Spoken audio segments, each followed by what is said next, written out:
ahí ya está grabando, ¿no? Bien, bueno, entonces les damos la bienvenida a esta segunda jornada de la segunda sesión de estas jornadas pre-ACET del CITRA. Ayer tuvimos un panel súper interesante y movilizante que nos dejó con ganas de seguir discutiendo sobre los enfoques y las tradiciones en la construcción de conocimientos con organizaciones de trabajadores y trabajadoras. Y hoy esperamos seguir esa discusión y la reflexión colectiva en este taller que lleva por título nada menos que La academia más allá de sí misma, experiencias de vinculación con organizaciones de trabajadores y trabajadoras. Pequeño título le pusimos.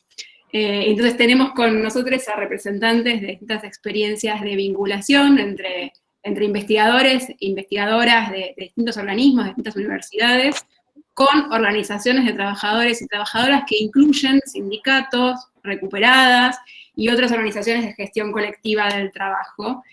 Y bueno, y seguramente va a haber miles de ejes para intercambiar. Nosotras, con las coordinadoras, con Mariana Fernández Álvarez, con Victoria Aidar y con Cora Arias, habíamos pensado algunos ejes que incluyen las dinámicas y las estrategias metodológicas para la colaboración, los dispositivos, las herramientas, las cuestiones ético-políticas, la autoría y las relaciones de poder, las temporalidades, algo que se planteó ayer también, ¿no? Cómo conviven las temporalidades de la producción colaborativa de conocimiento y las agendas académicas y de las organizaciones, y también la publicación de resultados y la incidencia en el debate público.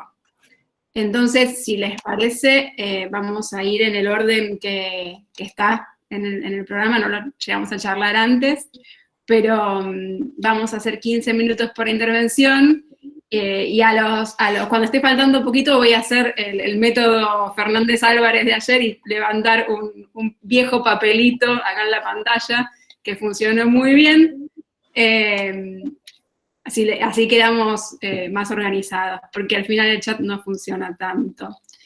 Y en el primer lugar, entonces, vamos a escuchar a Sebastián Garenzo, que es del CONICET y del Laboratorio Abierto de Innovación y Economía Circular de la Universidad de Quilmes, y a Marcelo Loto, de la cooperativa Reciclando Sueños, y del Laboratorio Abierto de Innovación y Economía Circular de la Universidad de Quilmes. Gracias. No sé quién va a empezar, si quieren proyectar. Sí, a ver, compartimos entonces pantalla. Tenemos una presentación para ir siguiendo, vamos a ver hasta dónde llegamos y después, obviamente, seguimos intercambiando. Esperen que ahora no lo encuentro. En fin. Un segundo.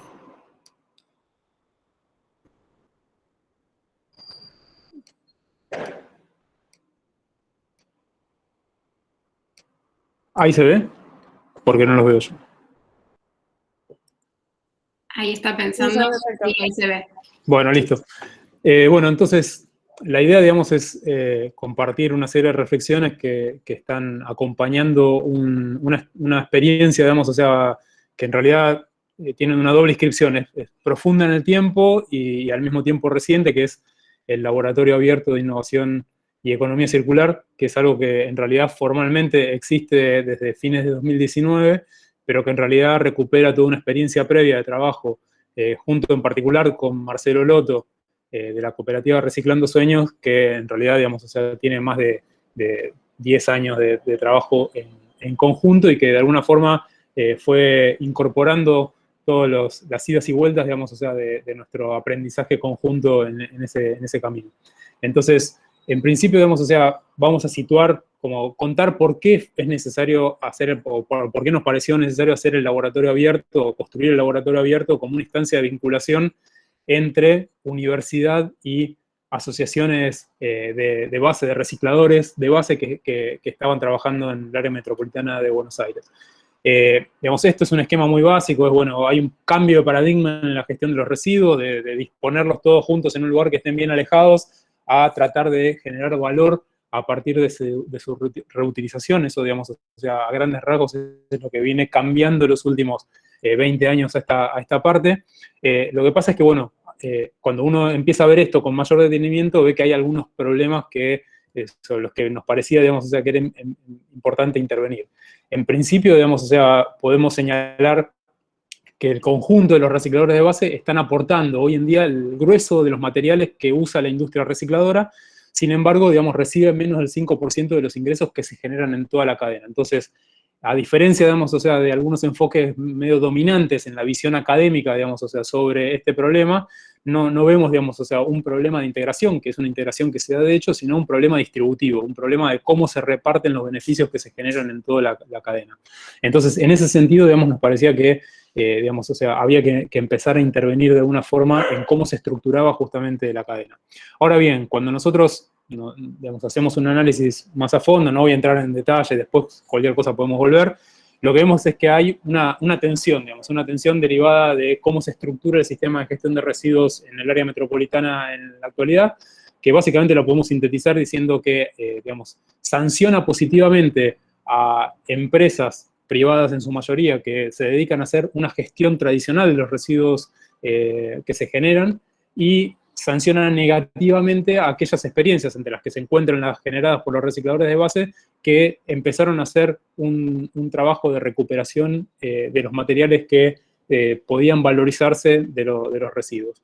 En esa simetría, digamos, o sea, las respuestas por parte de la política pública muchas veces vinieron por el lado del agregado de valor. Dice, bueno, si no podemos cambiar esta matriz, si no podemos dejar que las empresas privadas que están ganando una fortuna de dinero por transportar residuos al relleno sanitario dejen de hacerlo, entonces, el mejor de los casos, lo que podemos hacer es trabajar agregando valor al trabajo de los recicladores de base, que en general es muy poco rentable.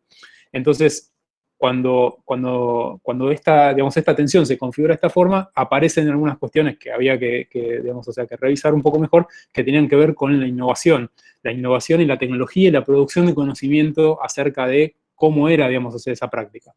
En ese sentido, se fue configurando, digamos, o sea, una narrativa muy poderosa que incidía, digamos, en cómo se formulan y cómo se piensan las dinámicas de problema y solución a las que, digamos, las políticas públicas, la política de ciencia y tecnología intentaban, digamos, o sea, intervenir, intentaban incidir, que definía quiénes, digamos, o sea, eran los actores, digamos, o sea, legítimos para intervenir en el campo de la gestión de residuos desde una perspectiva de innovación tecnológica. En ese sentido, encontramos, digamos, o sea, dos cuestiones que la vamos a caracterizar muy brevemente acá. Una que la llamamos un poco provocativamente la Santísima Trinidad de la GIRSU, la gestión integral de residuos sólidos urbanos, que es el nuevo paradigma, digamos, que se empezó a implementar hace un tiempo esta parte, que básicamente lo que dice es, bueno, todo residuo en realidad, al contrario de lo que se pensaba antes, puede ser realizado económicamente, hay un potencial económico ahí, eso alcanza a cualquier tipo de residuo, no importa, digamos, cuál, y el tipo, digamos, de residuos que vamos a poder recuperar el valor, etcétera, va a poder ser efectivizado a partir de innovaciones tecnológicas que el sector de ciencia y tecnología va a proveer. Esa es una narrativa. La otra narrativa es una narrativa más clásica de la innovación, digamos, o sea, de la innovación en términos de una visión económica más ortodoxa, que es que los empresarios, digamos, que están buscando justamente generar ventajas comparativas, van a promover la innovación, van a llamar a las universidades, van a financiar procesos tecnológicos para poder generar nuevos productos y con eso mejor posicionamiento en el mercado, etc. Esto también es otra gran narrativa, digamos, o sea, que estructura las ideas que están detrás de cómo agregar valor al trabajo de los recicladores de base. Ahora bien, si nosotros vemos esto, solamente voy a mencionar, digamos, o sea, en esto hay, digamos, sistemas de innovación impulsados por empresas, en este caso, digamos, empresas que proveen la infraestructura para la gestión de los residuos en el sistema de gestión de residuos de los municipios y de las provincias. Otras que son empresas, digamos, que se especializan en un nicho particular y generan productos innovadores. También el sistema de ciencia y tecnología, digamos, y después esto me voy a detener un poquito más porque vamos a hacer como un contrapunto que desarrolla, digamos, también innovaciones en términos de, por ejemplo, nuevos materiales. En este caso es el Centro Experimental de la Vivienda Económica, el CEDE CONICET, que desarrolló unos ladrillos que usan PET reciclado y que eso también se presenta como una estrategia posible, un camino posible. Y después el del emprendedurismo social, que, bueno, es, digamos, o sea, digamos, diversos tecnólogos, digamos, o sea, que empiezan a generar soluciones que después se supone que se van a transferir al ámbito de los recicladores. Esto voy a pasar ahora. La cuestión es que lo que empezamos a ver era si no había otras experiencias de innovación que podíamos mapear. O sea, que si podíamos preguntar si no había, digamos, o sea, otras posibilidades de encuadrar fenómenos de innovación tecnológica que no estén encuadrados en estos actores que habíamos revisado hasta ahora. Y en ese sentido, nosotros trabajamos con la cooperativa Reciclando Sueños desde hace mucho tiempo atrás, pero ahora, digamos, o sea, fuertemente en procesos de innovación tecnológica, pensando justamente de por qué no mirar en las propias prácticas de los recicladores de base, no como operarios de un sistema, digamos, no solamente como mano de obra de un sistema que requiere los reciclables que ellos separan y que clasifican, sino que pueda aprovechar justamente una enorme capacidad de producción de conocimiento y de desarrollo de innovaciones tecnológicas que se deriva de su práctica cotidiana, de más de 15 años de práctica cotidiana de trabajo con los residuos. Y acá le doy, le doy el pie a Marce para que pueda contar un poco la cooperativa y el tipo de desarrollo de innovaciones tecnológicas que están desarrollando en el marco de la BIEC. Bueno, siguiendo un poco lo que venía contando Seba, y veía estas fotos que están ahí, ¿no? Y me trae nostalgia porque hay uno de los compañeros que está en la foto que hace 2 años que se nos fue, pero que bueno, que fue parte fundamental de la fundación y de todo el trabajo que hicimos en la cooperativa. Nosotros cuando empezamos a pensar en darle valor agregado a los materiales que recolectamos en la calle, siempre lo que veíamos era que, yo siempre decía que para nosotros no era tecnología, sino picardía, digamos, ¿no? Porque lo veíamos desde la visión que nosotros cuando vemos materiales en la calle lo que vemos es dinero, digamos. Uno ve en el cartón, en el plástico, en todos los materiales que están, vemos digamos, el recurso para mantener a nuestra familia, para poder crear nuestro trabajo.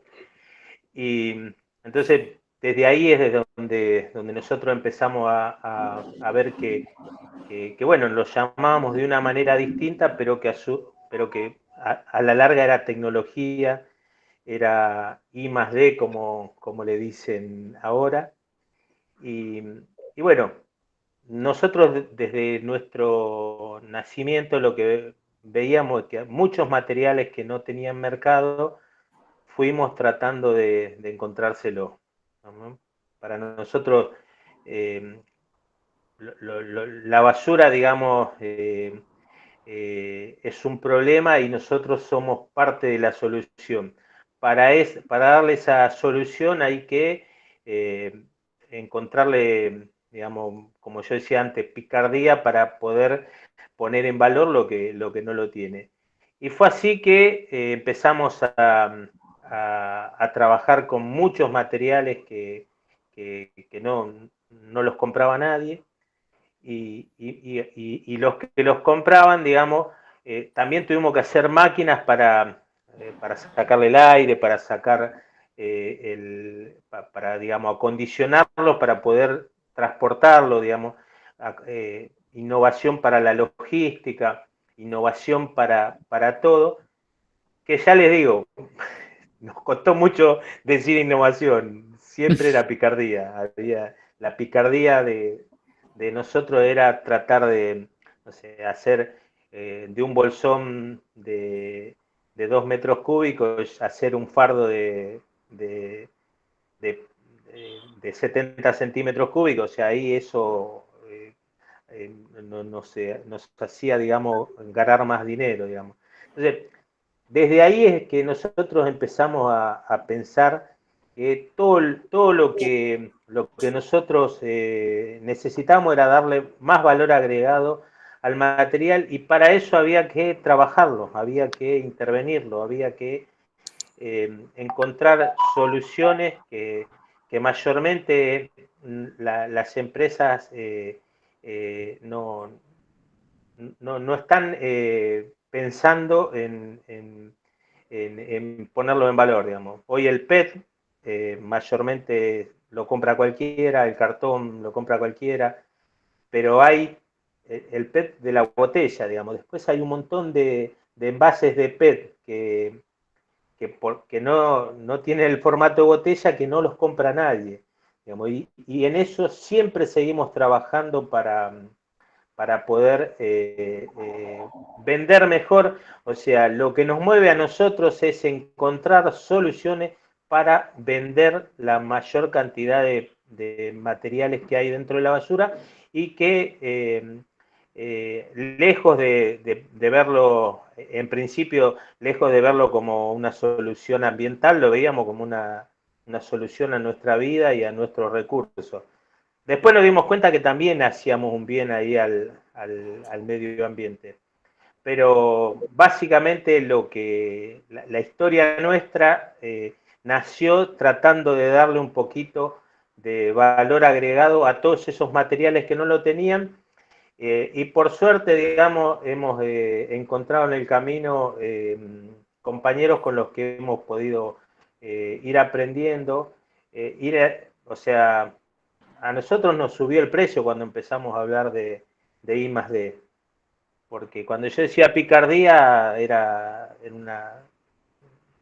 cuando empezaba a hablar de I+D ya te miran distinto, digamos, y me parece que eso también nosotros lo vimos como un valor agregado tanto para nosotros como para los compañeros que venían de la academia, ¿no?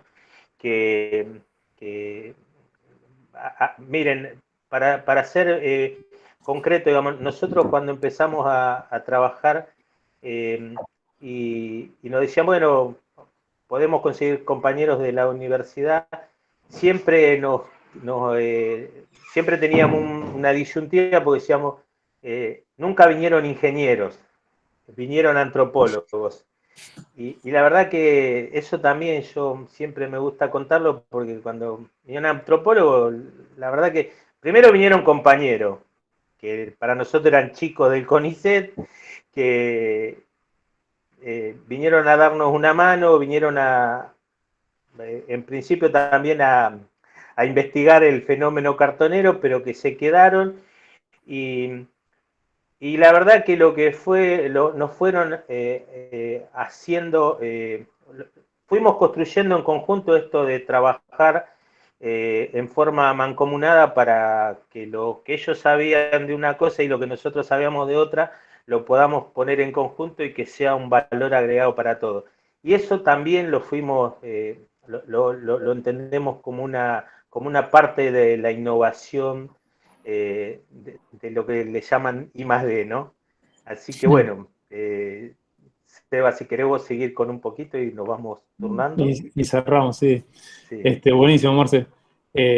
Bueno, acá, digamos, o sea, la idea es como poder comparar un poco los modelos de esto de innovación, y lo que acaba de contar Marcelo, digamos, o sea, que tiene que ver con muchísimos años de, digamos, o sea, generar primero la posibilidad de pensarse como innovadores tecnológicos, la posibilidad de, digamos, hacerse el tiempo y el espacio dentro de la dinámica de trabajo cotidiana para poder dedicarle a hacer esta I+D, que, digamos, que requiere poner energía, requiere poner tiempo, requiere poner esfuerzos de la propia cooperativa, que sabemos, digamos, o sea, como cualquier cooperativa en nuestro país, que tiene que afrontar situaciones muy complicadas para poder resolver su reproducción, su simple reproducción. Bueno, dedicarla justamente a pensar en estos procesos que muchas veces iban en contra de lo que se suponía que, digamos, era lo coherente o lo racional. O sea, ¿para qué iban a dedicar tiempo pensando qué hacer con un material que encima no se podía vender? Para eso dedicarse directamente a juntar más de los materiales que sí podían vender. Eso era lo que, digamos, decía la lógica. Entonces, esto, digamos, o sea, solamente para pensar en términos comparativos, si nosotros pensamos, por ejemplo, en cómo se definen los problemas y las soluciones en los distintos modelos que pasamos así muy rápido, me quisiera centrar en este del CEBE porque es lo más parecido, digamos, o sea, a lo que hacemos en el LABIEC. Lo que encontramos es que hay algunas cuestiones, digamos, o sea, que sí hay que revisar o hay que puntualizar. En primer lugar, digamos, que se está trabajando con la definición de un problema puntual que tiene que ver con el uso de un material determinado, en este caso el PET, para poder generar un subproducto. La cuestión es que el foco está puesto, digamos, o sea, en el producto de construcción, en el ladrillo, y no en un proceso más amplio. Entonces, por eso lo que decimos es que el foco está puesto en una solución puntual y no en una solución de carácter más sistémico que tiene que ver con todo el proceso de trabajo que envuelve, digamos, que en realidad que está comprendido en la práctica cotidiana de la cooperativa. Entonces, digamos, muchas veces, por más que la idea es muy buena, por más que la idea está muy bien orientada de generar un bloque de construcción con un material que encima es un material recuperado, digamos, etcétera, lo que vemos es que muchas veces eso, digamos, o sea, tiene entidad en tanto, digamos, o sea, es una innovación para el propio sector que lo desarrolló, pero cuando tiene que ser transferido, cuando tiene que ser, digamos, o sea, vinculado a aquellos que van a ser sus usuarios supuestos, que son las cooperativas, no encuentra, digamos, o sea, forma de traccionar. En cambio, digamos, o sea, los procesos de innovación que se hacen digamos, o sea, en el laboratorio y que acompaña el laboratorio como parte, digamos, o sea, de su práctica, que integra, digamos, o sea, las cooperativas como parte constitutiva del propio, digamos, laboratorio, tienen que ver justamente con incorporar esos procesos dentro de la práctica cotidiana. Entonces, para la cooperativa es importante desarrollar esos productos, no solamente por el producto que desarrolla, sino también porque permite fortalecer su posición como proveedora de servicios públicos digamos, de servicios públicos para el Estado y de servicios privados para empresas.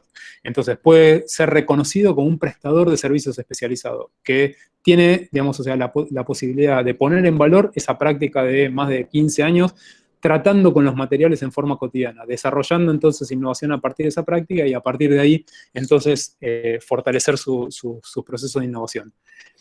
Esto, digamos, también pasó muy rápido. Ahora la cooperativa, digamos, o sea, y como parte de su estrategia está desarrollando con esos materiales que no tienen mercado, materiales constructivos para poder son prototipos de materiales constructivos que se testean en un barrio en los cuales la cooperativa tiene mucha relación con las asociaciones de vecinos del barrio, para probar justamente el desarrollo de nuevos materiales constructivos. En eso, digamos, es en lo que estamos, y en ese sentido el laboratorio funciona entonces como un espacio, digamos, o sea, de articulación que permite, digamos, o sea, enmarcar estos procesos y construir una legitimidad frente al propio sistema de ciencia y tecnología, porque tenemos, obviamente, que entrar en relación muy asidua y muy frontal con diversos, digamos, o sea, instituciones de ciencia y tecnología, pero, digamos, o sea, que encuentran, digamos, o sea, un tipo de relación diferente cuando todo este proceso se enmarca, digamos, o sea, en una institución como el laboratorio, que cuando viene solo desarrollado desde la cooperativa. Entonces,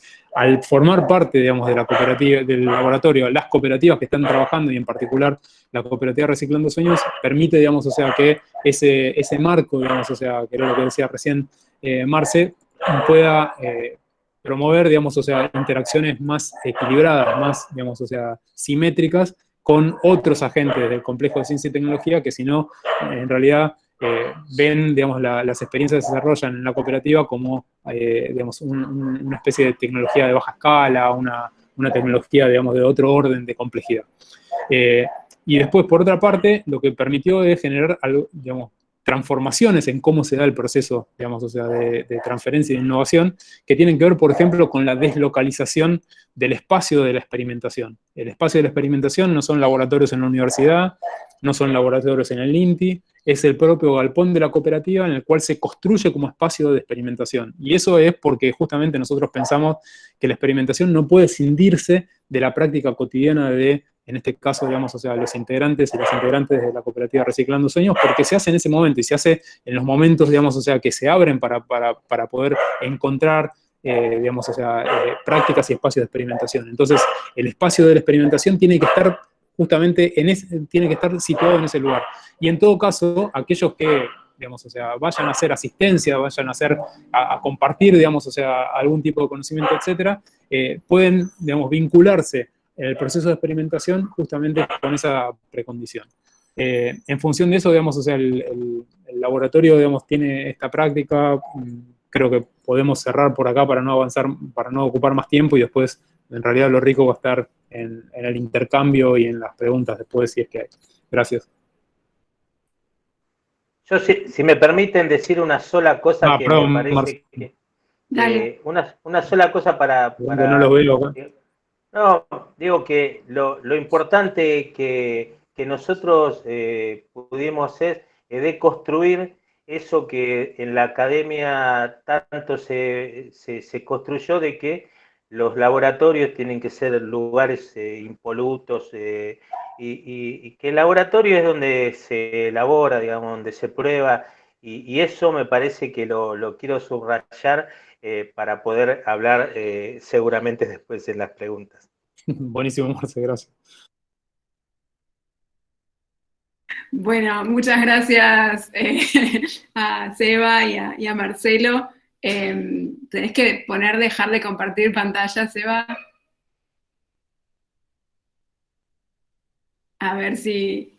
aprovecho para agradecerles. Creo que me faltó en estos inicios de los encuentros virtuales que son tan raros, me faltó agradecerles a todos por estar acá y por su participación y por traer estas experiencias riquísimas. Y agradecerle a Ana Inés Eras, que va a estar haciendo los comentarios hoy. Ella viene, bueno, de diferentes institutos, ya la vamos a presentar mejor. Pero bueno, muchísimas gracias, Ana. Y perdón que me olvidé antes de mencionarte. Vamos a darle ahora la palabra a Fernanda Cortés y a Ana Victoria Carbonetti, que nos van a contar la experiencia desarrollada desde el CITRA.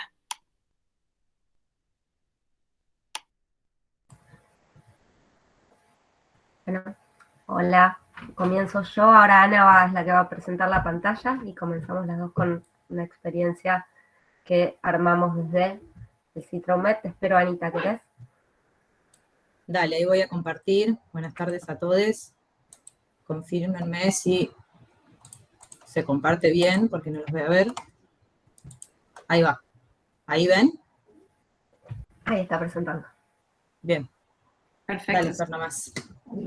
Bueno, nosotros en primer lugar lo que queremos contarles, porque como nosotros damos por hecho de qué se trata esto, pero bueno, nos interesa un poco contar qué es UMED y qué es CITRA, que son las dos instituciones que forman parte de esto que vamos a contarles más adelante, por la particularidad que tienen estos dos espacios, ¿no? La Universidad Metropolitana para la Educación y el Trabajo, o como nosotros la llamamos UMED habitualmente, tiene una particularidad que la distingue claramente de las otras universidades, porque es la primera y única universidad cogestionada por sindicatos. Fue la creación de un sindicato, pero sin embargo hoy participan y están participando de toda su organización más de 60 sindicatos, y que esto incide en todas las organizaciones, en la planificación de todo lo que tiene que ver con esta universidad, ¿no?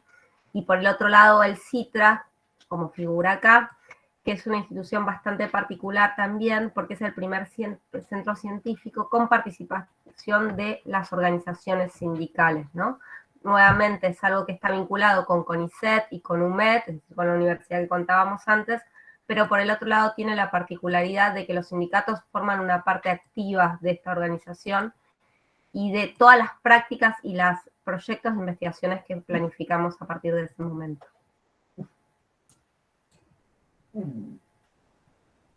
¿Vamos, Anita? Sí, ¿ahí me escuchan bien? Sí, Ana. Bien.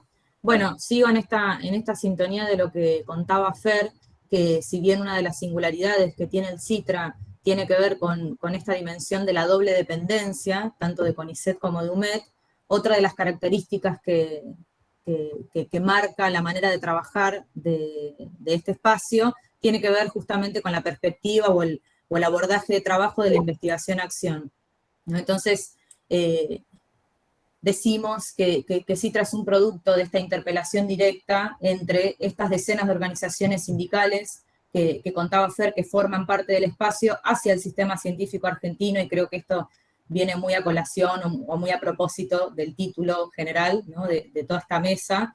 Entonces, alguna de las preguntas que nos impulsan a pensar esta manera de trabajar tiene que ver con preguntarnos de qué manera construir conocimiento poniendo en diálogo los saberes académicos y los saberes locales de las organizaciones, y de qué forma nos podemos animar a pensar agendas de investigación que puedan estar basadas en las necesidades concretas de estos sectores, sin que eso implique perder rigor científico, y un poco también lo que decían los compañeros que nos nos antecedían recién, bueno, cómo construir conocimiento conjuntamente y colectivamente, y a propósito de eso, la idea de esta exposición tiene que ver con poder compartirles la experiencia de las intersindicales, 3 experiencias concretas, que llamamos las intersindicales 3 experiencias para no aburrirse, y las intersindicales son espacios en los que confluyen sindicatos y tienen por objetivo poder producir instancias de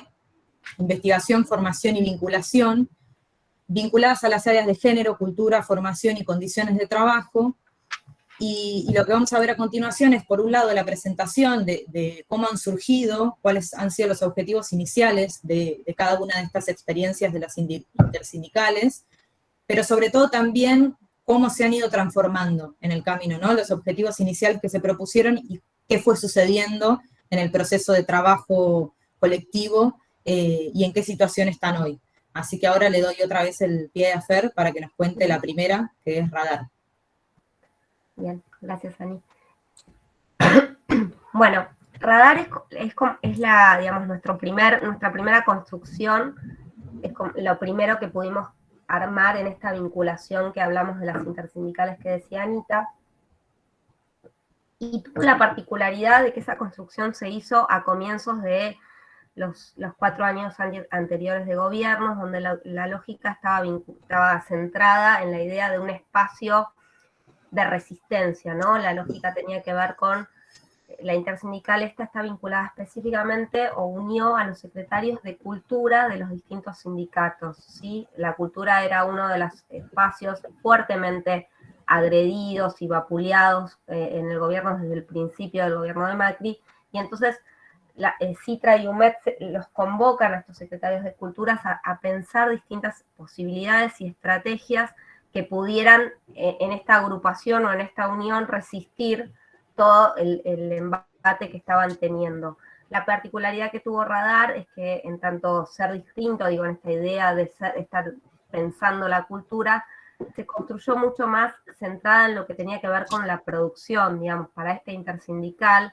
La necesidad tenía que ver con difundir eventos, con producir eventos, y entonces lo hizo diferente, o sea, quedaba un poco más tensionado el lugar de la investigación para este intersindical, porque la sensación o el deseo, podemos decir, de la mayoría de los participantes de este intersindical estaban vinculados fuertemente con la idea de producir hechos de cultura y eventos de cultura.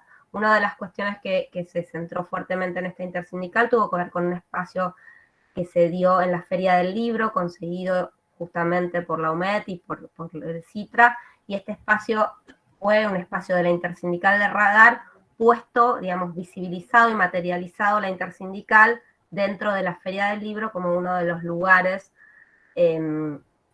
digamos, lo podemos decir, de lo concreto de Radar, ¿sí? Ahí estamos viendo algunos de los festivales. La pandemia fue un elemento muy fuerte que también atravesó a este intersindical en esta dificultad, ¿no?, que se empezó a encontrar rápidamente con la imposibilidad de mostrar, ¿no? Y qué se hacía a partir de yo recuerdo la primera reunión, digamos, la última que tuvimos presenciales, donde empezábamos a pensar cómo se organizaba la Feria del Libro de ese año, del 2020, y de repente la duda si esa Feria del Libro iba a existir, si no, si iba a ser distinto, si no, y finalmente la realidad concreta donde esa Feria del Libro desaparecía como planificación probable, ¿no? Y cómo tuvieron que armarse festivales y cómo la virtualidad empezó a ser el único elemento para empezar a poder mostrar distintas actividades, digo, como les pasó a todos los espacios o todas las personas que participan y están vinculadas con la cultura y con el arte. Bueno, este intersindical también se encontró con la necesidad de utilizar la virtualidad como forma de producción y de muestras de esos espacios de cultura, ¿no? Y ahí ponemos la idea de repensar las formas de nombrar, porque otra de las cuestiones que el espacio de Radar se encontró con esta tensión tuvo que ver con el nombre. Radar, que ahora, como ustedes leen, dice Radar Intersindical de la Cultura, en su momento fue Radar de los Trabajadores. Ese era el nombre que tenía cuando comenzó a juntarse, cuando empezamos a reunirnos. Y entonces esta marea verde y esta atención y esta perspectiva de género que atravesó todos nuestros espacios y todos nuestros lugares, también atravesó la intersindical, ¿no? Y hubo un gran debate y una gran tensión si era de los trabajadores, de las trabajadoras, si le poníamos sí, si le poníamos X, si le poníamos arroba. Bueno, y ahí tuvimos un ejemplo que nosotros queremos, por eso lo traemos acá a este encuentro, porque ahí se tensionó lo que quería la intersindical como espacio de unión entre el EVA, Citra y los trabajadores, se tensionaba con la participación de cada uno de estos secretarios con sus propios sindicatos, ¿no? Y la aceptación o no aceptación del lenguaje inclusivo dentro de cada uno de los sindicatos, ¿no? No todos los secretarios de cultura podían aceptar el uso de determinado lenguaje si sabían que adentro de sus propios espacios sindicales no era aceptado o no era reconocido como un lenguaje del todo válido, ¿no? Y finalmente en esta negociación que se dio en varios encuentros virtuales y debates, se conformó la Intersindical de Cultura, que fue la forma de que todos acordaran aceptar sin estar dejando de denominar a todas las personas que lo integraban, ¿no? Bueno, y después de esto surge la segunda intersindical, que es la que nos va a contar Anita. Bueno, en esta misma línea que nos contaba Fer, surge justamente la segunda intersindical, el EVA, hacia el 2018, la Intersindical de Investigación en Género, que nace con objetivos similares en términos de estas grandes 3 líneas, si se quiere, de producción, investigación y formación. Sucede algo similar también con la idea de la investigación respecto de que resultaba difícil de aunar esfuerzos, ¿no? Como para encauzar en la línea de la investigación. Sí hubo un vuelco más hacia la producción, que fue finalmente, y lo vamos a ver ahora en la presentación que sigue, fue uno de los puntos hacia los que más se volcó esta intersindical, porque también una cosa que sucedía era, en la vida antes de la pandemia y de todo el proceso de aislamiento, las compañeras circulaban muchísimo en muchísimos espacios que tenían que ver con estar en la calle, con ocupar el espacio público y con poder encontrarse, generar espacios de reflexión, de debate, pero sobre todo estar en situaciones en las que sucedían distintos hechos políticos sobre los que estas mujeres tenían posicionamiento y tenían muchas cosas para decir, pero lo que faltaba justamente era un espacio conjunto en el que poder producir desde comunicados y posicionamientos hasta producciones vinculadas a procesos de investigación. Entonces ahí, a raíz de esto, y entre las grandes actividades que encausa el ELEVA, surge, y ahora les voy a compartir, les vamos a mostrar, surge el portal del ELEVA, que es una de las actividades, que es un portal de la intersindical, que tiene distintas secciones, como pueden ver acá, y que es de alguna manera el gran reservorio de las producciones que realizan las compañeras, que van desde posicionamientos respecto de situaciones de la vida cotidiana, de hechos políticos, de causas que acompaña este espacio, hasta noticias vinculadas al ámbito sindical, siempre con el eje transversal de la participación de las mujeres en el ámbito sindical.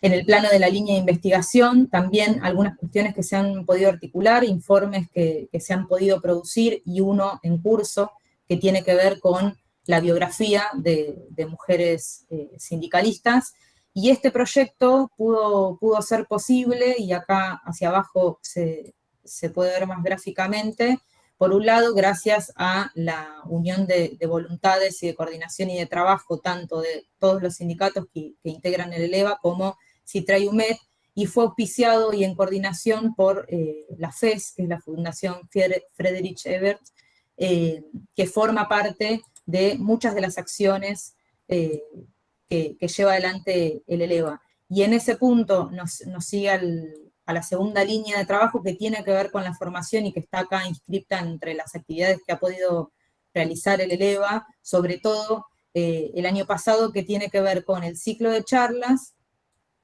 que es un ciclo de charlas también coproducido con la FES, que giró en torno a temáticas como la democracia doméstica, la micaela sindical y las violencias en el lugar de trabajo, y además eso estuvo aparejado o caminó en paralelo del desarrollo de 3 cursos de capacitación que tuvieron por objetivo poder brindarle herramientas a las compañeras de la intersindical, específicamente a la Comisión de Comunicación, para que pudieran seguir contribuyendo en la producción de sus propias propuestas para poder subir al portal. Entonces, gran parte de los resultados de ese trabajo es lo que veíamos recién en el portal. Y ya tenemos paso para la tercera intersindical, que nos va a contar Fer, que es la más joven, la más reciente. Sí.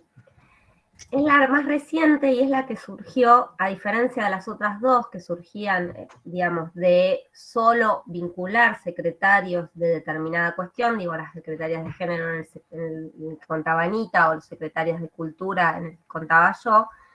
Este surge a la inversa, digamos, lo primero que se crea dentro de nuestra universidad tiene que ver con la escuela de formación sindical, algo que muchos de nosotros hemos participado y hemos dado clases y demás, que tiene que ver con la posibilidad de formar a los y las sindicalistas en distintos temas. Digo, hay temas de historia, temas de economía, temas vinculados con género, con comunicación, y que de hecho muchos docentes que son investigadores en el CITRA también han participado. Acá hay algunas caras que ya han estado en el campus y dando clases y participando de esto. En esta formación de esta escuela de formación sindical, no sé, Anita, si querés mostrar el video de nuestra escuela. Que tanto Dale, bien. ahí compartimos el video que es cortito y después seguimos.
Chicas, aprovecho este momento para decir que tendrían que ir cerrando. Dale, dale. Nos perdimos la música de este video que es muy, muy arriba, pero así no compartíamos el sonido y nos hacía más lío. Vamos cerrando con esto. Esta escuela de formación sindical nos hace a nosotros, como CITRA, UMED, vincularnos con los secretarios de formación, ¿sí? Que eran quienes nos asesoraban o nos iban dando, expresando cada una de las necesidades de para dónde rumbear estas formaciones y estas temáticas específicas.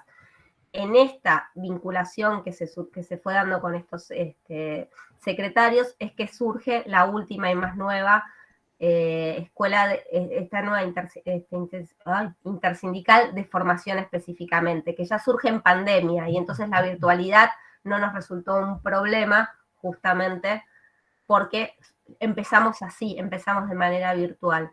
Y lo que fuimos armando tuvo que ver con, en principio, un ciclo de charlas. Ahí mencionamos algunas, que estuvo participando Atilio Borón, Nora Beiras, Gabriel Fernández, José Cornejos, vinculadas con las distintas temáticas que ellos consideraban. Digo, esta fue una construcción absolutamente colectiva, en la que cada una de las dudas, cuestiones que se planteaban como problemáticas, entre ellas la disputa por el sentido, los problemas de comunicación existentes adentro del sindicato y del sindicato hacia afuera y hacia los demás afiliados y hacia los demás trabajadores. Bueno, en esas temáticas fueron organizándose charlas y también un poco intentando seguir una línea de investigación que pudiera ser colaborativa también con la Escuela de Formación Sindical. Entonces digo, lo que nosotros quisimos mostrar con esto tenía que ver con algo que nos planteamos muy fuertemente, digamos, como preguntas, ¿no? En esto de cómo participamos dentro de, cómo hacemos esta vinculación que se plantea desde el taller, ¿no? De la academia y su vinculación con los distintos espacios. Lo que empezamos a poder evaluar a partir de esta convocatoria tenía que ver con una idea de cómo las mismas personas, digo, porque en las 3 intersindicales participamos, tanto Anita como yo, las instituciones, tanto UMED como CITRA, son las mismas, los sindicatos que se vinculan con estas 3 intersindicales son los mismos, que son los que se vinculan con todas nuestras 2 instituciones. Sin embargo, a pesar de, nosotros decíamos un poco a forma de resumen, ¿no? Como con los mismos elementos no armábamos la misma receta, ¿no? No nos salía la misma receta, porque cada una de las intersindicales se fue construyendo de manera diferente, pero también tuvo tensiones diferentes, se encontró con conflictos absolutamente disímiles, y también los resultados que se fueron dando a lo largo del tiempo fueron muy, muy diferentes, y eso nos hace pensar que tampoco nos permite prever, si quisiéramos imaginar qué va a pasar de acá a 4 o 5 años con la intersindical de formación. No podemos preverlo, porque justamente en esta construcción colectiva que se va armando con las mismas instituciones y con las mismas personas participantes, en algún punto los resultados son claramente disímiles, ¿no? Digo, mencionábamos, por ejemplo, Radar, que fue un espacio que se fue autonomizando y se fue un poco, podríamos decir, cobrando vuelo propio y abandonando esta vinculación CITRA-UMED, como el EVA tuvo altibajos en estas tensiones que contaba Anita, ¿no? De esta imposibilidad de vincular la propia pelea por las cuestiones de género por un lado, y la falta de tener la calle diaria que se fue perdiendo en la pandemia, y cómo la intersindical de formación, todavía mucho más nueva que las 2 anteriores, tienen una vinculación mucho más estrecha con el CITRA-UMED, que podemos relacionarlos con la escuela de formación, y están en ese vínculo más institucionalizado, producto de esta escuela de formación. Pero por otro lado, sin duda, también nuestra propia experiencia de las intersindicales anteriores seguramente nos ha dado una construcción una posibilidad y una construcción de conocimiento que nos posiciona a nosotras como investigadoras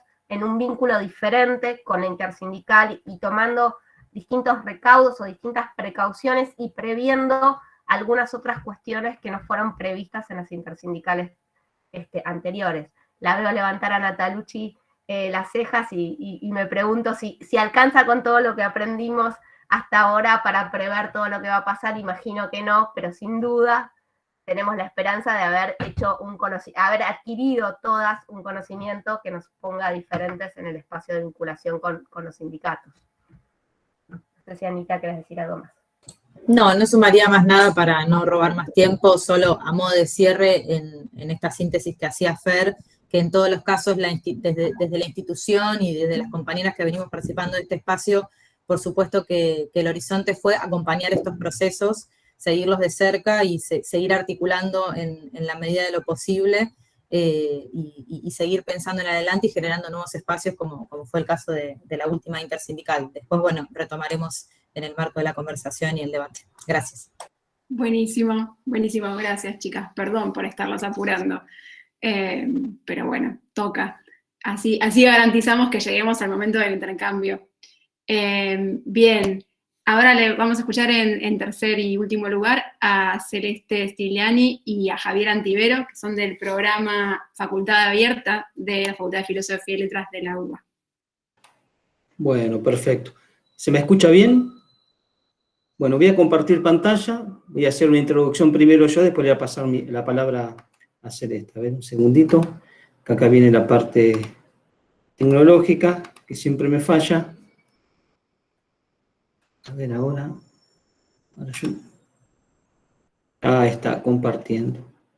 Bueno, les voy a comentar un poco. Nosotros pertenecemos al programa Facultad Abierta, que es un programa de extensión que depende de la Secretaría de Extensión de la Facultad de Filosofía y Letras de la UBA, que es un programa que se funda en marzo del 2002, ahí muy cercano, ¿no?, a la fecha del estallido social, ¿no?, político del 2001, y que es un programa que prontamente se focalizó en estudiar las experiencias de las empresas recuperadas, y que se sostiene cotidianamente, ¿no?, desde hace ya 19 años de presencia en el terreno, también con la colaboración de estudiantes y graduados de distintas disciplinas y que provienen de distintas facultades.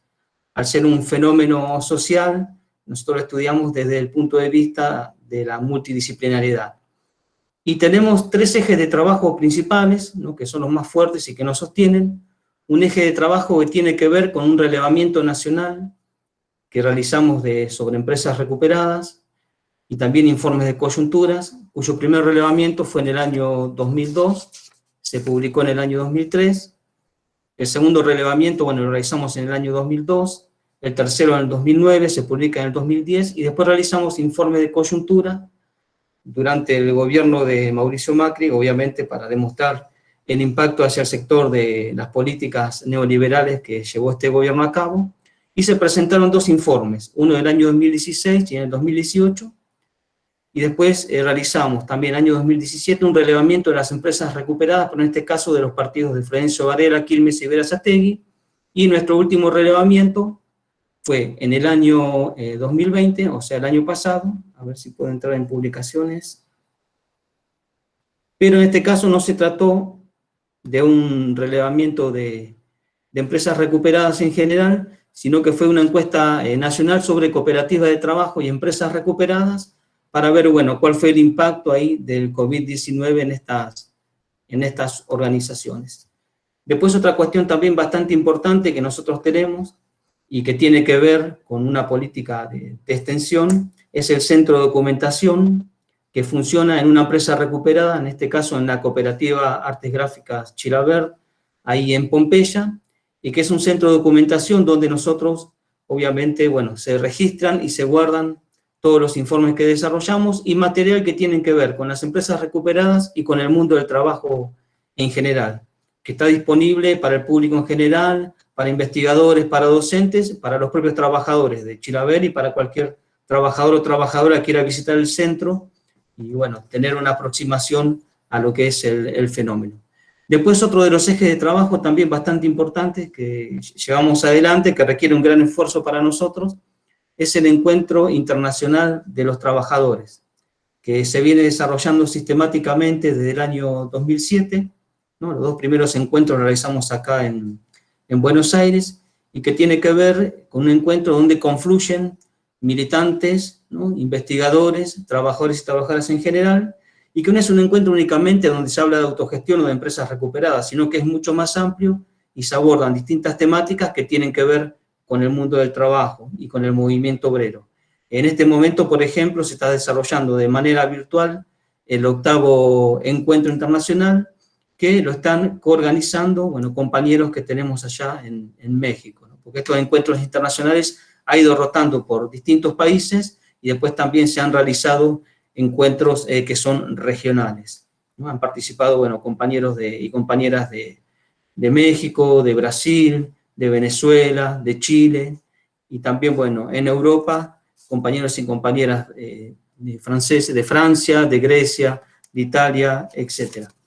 Una cuestión fundamental, ¿no?, que nosotros tenemos presente y que obviamente que he logrado identificar acá en cada una de las exposiciones, tiene que ver con la construcción del conocimiento, o cómo nosotros por lo menos pensamos la construcción del conocimiento desde nuestro programa.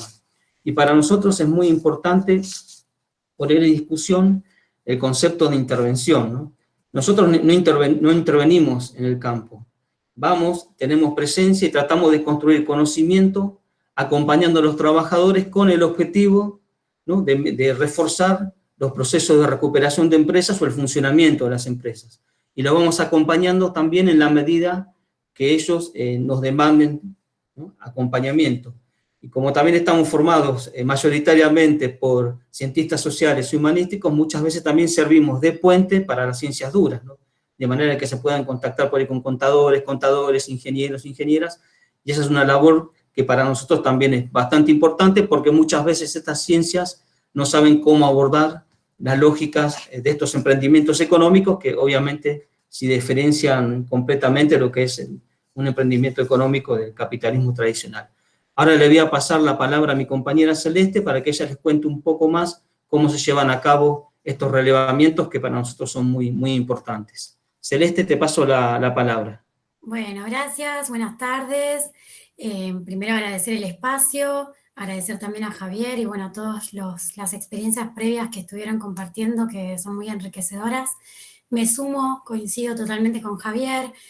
Creo que uno de los ejes principales que está bueno de la jornada tienen que ver con esto, con una construcción del conocimiento no academicista, o por lo menos que pueda liberarse de las limitaciones que conocemos que tienen las grandes casas de estudio, por lo general, que son hablar mucho y en realidad escuchar poco, ¿no? De qué es lo que realmente está pasando. Me parece fabuloso lo que está mostrando, si podés seguir mostrando, Javi.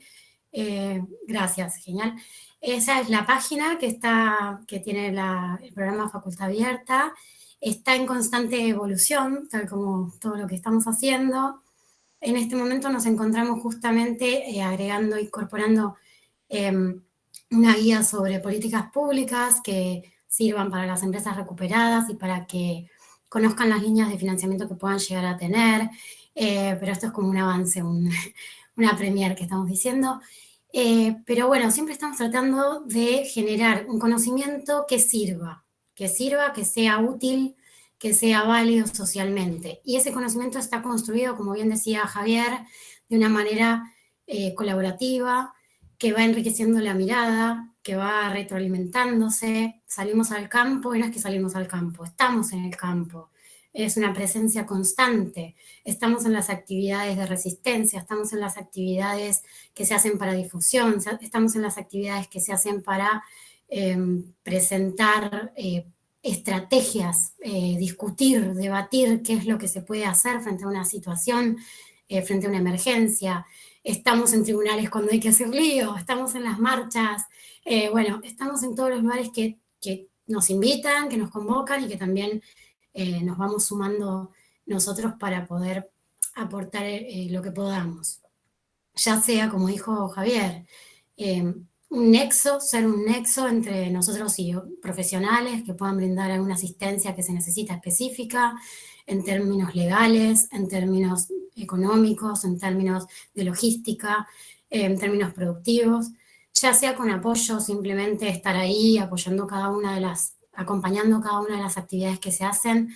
El proceso de autogestión, como bueno, saben bien, tiene distintas situaciones que pasan emergentes, con las cuales uno a veces no da abasto para estar en todos los lugares al mismo tiempo acompañando, pero bueno, eso se intenta, y lo bueno es que es una gran red, porque justamente el acceso al campo lo tenemos gracias a que hay conocidos que trabajan en las federaciones, que trabajan en los distintos sindicatos también, en las distintas agrupaciones y en las empresas recuperadas, que prima siempre la solidaridad de clase y esta cuestión de te enteraste, pasó tal cosa, habría que ir a acompañar a tal lugar, y esta difusión que se da a veces por lo bajo, que no salen los grandes medios de comunicación, pero de la cual nosotros nos hacemos eco y tratamos de intervenir de la manera que podamos. También esto de recopilar las experiencias, siempre intentando que sean lo más federal posible, que representen empresas recuperadas no solo que tenemos cerca, pero bueno, en la medida de nuestras posibilidades, hacemos relevamientos que implican visitar las empresas recuperadas. Como bien decía Javi, en plena pandemia esto se complicó muchísimo, por lo cual tuvimos que hacer muchas adaptaciones de nuestra metodología de trabajo a esto, a la virtualidad, a mirarnos por las pantallas, escucharnos a través de los teléfonos y tratar de compartir y socializar lo que podamos. Bueno, hicimos una encuesta virtual, pero obviamente conociendo las limitaciones en términos de dispositivos y de internet, terminamos llamando por teléfono y completando nosotros mismos la encuesta en nombre de la persona que nos respondía telefónicamente. O sea, son cuestiones que uno tiene que ir adaptándose a lo que va pasando, pero siempre intentando mantener esto, la colaboración, el poner en debate, en discusión todos los conocimientos que estamos generando. Cada dato que se genera después se muestra el informe, que también se crea colaborativamente, y ese informe es discutido, es puesto de vuelta en la boca de los protagonistas, ¿no? O sea, nosotros podemos ponerle las palabras que queramos nosotros, pero en realidad la última palabra la tienen siempre nuestros compañeros y compañeras de empresas recuperadas.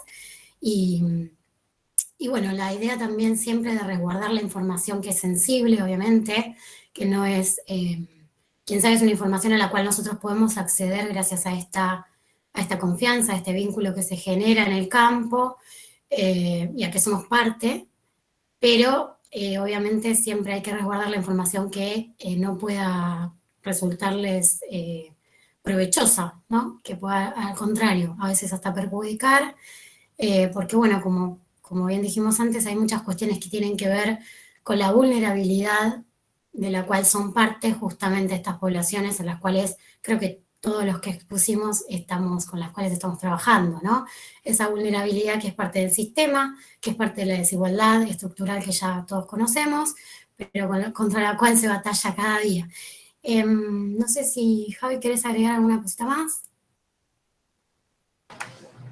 Bueno, sí, que todos los informes están disponibles ahí en nuestra página web, al igual que hay información sobre los encuentros internacionales, algunos videos también sobre actividades que hemos desarrollado, que también, bueno, tenemos una pata que es la presencia en la academia, que hemos dado también seminarios para carreras de grado, y además de los informes hemos escrito y elaborado libros, y compilado libros también donde publicamos distintos trabajos desarrollados por los estudiantes que han cursado el seminario que dictamos ahí en filosofía, y que bueno, todo ese material está disponible para la descarga de la página web, ahí que estuve yo compartiendo, y que de alguna manera es un resumen de parte del trabajo que venimos desarrollando desde el año 2002. Después hay otra parte que no se ve tanto porque no tiene que ver o no va por la cuestión más académica, que tiene que ver con esa presencia, ¿no? Con ese apoyo moral, con el estar ahí, con esa parte más humana que nosotros también consideramos que es muy, muy importante, hasta más importante muchas veces que las categorías y los registros académicos,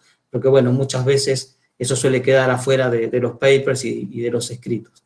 Pero para nosotros es fundamental, y también consideramos que para nuestros compañeros y compañeras, trabajadores y las trabajadoras de las recuperadas también lo es.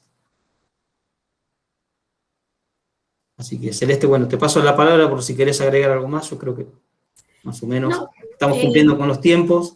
sí, simplemente que esto es colectivo, como decíamos, y bueno, Javier y yo estamos en representación de todo un equipo, que además a lo largo del tiempo, como bien decía Javi, va cambiando, se van sumando nuevos aportes y otras personas, bueno, van acompañando desde otro lugar. Así que bueno, de nuevo, gracias y nada. Gracias a ustedes. Bueno, buenísimo. Creo que tenemos un montón para charlar. Ahora le voy a dar la palabra a nuestra comentarista, que es Ana Inés Heras. Ella es investigadora del CONICET, del Laboratorio de Investigación en Ciencias Humanas de UNSAM y del Instituto para la Inclusión Social y el Desarrollo Humano. Te queremos agradecer, menuda tarea tenés por delante. Te dejo la palabra. Buenísimo, gracias. Más que comentar, me parece que la intención es pensar un poco juntos y juntas. Agradezco muchísimo la invitación, me encanta todo. Y me lleva a muchísimas ideas que mientras ustedes iban recorriendo sus presentaciones yo traté de ordenar, pero vamos a ver cómo me sale. En primer lugar, algo que quería comentar es el punto sobre la construcción de conocimiento que se recorrió en las tres presentaciones, comentar algo un poquito cómico para ir distendiendo, que es que en su momento, hace más o menos, calculo que 15 años, yo había propuesto en el CONICET que se inaugurara la categoría de investigador o investigadora itinerante, precisamente para dar lugar a esto que estamos hablando acá, que con otras palabras ya se definió, así que no lo voy a redefinir porque ustedes ya lo han hecho. En ese sentido, tuve la respuesta nula. Más que nada me dieron un buen voleo, que no voy a completar la frase porque queda muy mal. Entonces, nada, ese tipo de pensamiento en ese momento no ingresó para nada en esos lugares. Lo que sí tengo que reconocer que fue ocurriendo en el CONICET, también justamente por obra y gracia de algunos entramados sindicales, es la posibilidad de hacer algunas acciones concretas para que quienes somos investigadores e investigadoras volvamos a reconocer, ojo, no es mi caso porque siempre me reconocí así, pero para que se vuelvan a reconocer como trabajadores y trabajadoras, que es un punto que quizás acá no se habló así, pero me resulta importante poner en el ruedo. Nosotras somos trabajadoras. Entonces, me parece bueno ponerlo así como un poquito de provocación provocación en realidad en nuestra forma de enseñar, lo tomamos en su sentido de mover algo, ponerlo a rodar, y no en el sentido de bullying o de agredir, en el sentido de, bueno, poner a rodar la idea, a ver hasta dónde da, provocarnos a pensar entre todos y todas. Este aspecto de la construcción del conocimiento vinculado a lo que acabo de decir, a reconocernos o siempre asumirnos como trabajadoras, tiene el sesgo interesante de que, pensado así, es posible sostener, afirmar, como ustedes han hecho en todas las presentaciones, y este es otro rasgo que pongo a circular en esto de la construcción del conocimiento, decía, tiene como rasgo la cuestión de la múltiple geografía. En su momento se habló del laboratorio como no es el lugar aséptico de paredes blancas, sino como el lugar donde se produce.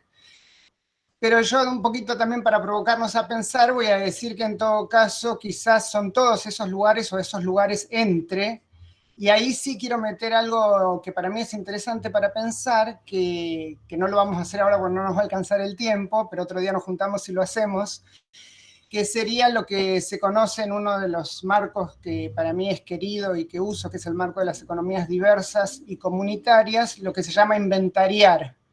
En antropología, a lo mejor, en la antropología cultural, se suele hablar de describir. Pero aquí inventariar tiene este sentido que ustedes sí le fueron dando en sus conversaciones, que es enumerar todos esos lugares de producción. En este caso sería de producción de conocimiento, pero producción también en su sentido más material. Producir, hacer con otros y con otras. Ese inventario, me parece, esa primera descripción, ese gran inventario, nos daría un rango muy, muy amplio de todos los laboratorios de los que estuvimos hablando hoy, así que me parece interesante como actividad, digamos, por divertirnos lo podríamos hacer. Otro punto en relación a esto, que se mencionó también en las tres presentaciones de forma diferente, pero que tiene que ver con la construcción del conocimiento, a mi modo de ver, es lo vinculado al tiempo. Alguien usó en su descripción la cuestión del tiempo largo, alguien usó en su descripción la cuestión que entra por la urgencia, qué es lo urgente. Bueno, una serie de cuestiones que en nuestros trabajos, o en los trabajos de este modo, en el trabajo itinerante, siempre está presente y en tensión. El tiempo es nuestro mejor recurso y nuestra mayor y más grande dificultad. Es casi una obviedad lo que digo.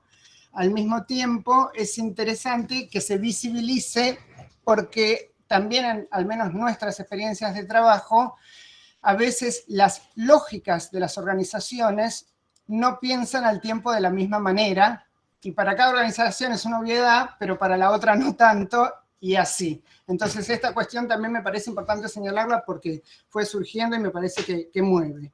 Entonces, todo eso en relación a la construcción del conocimiento. Voy ahora a la cuestión que se mencionó, que también apareció en todos los casos, de lo que se llama la construcción colectiva, que es un término que nosotros en nuestro trabajo también usamos. En realidad nosotros hablamos de investigación colaborativa de propiedad colectiva, lo calificamos así.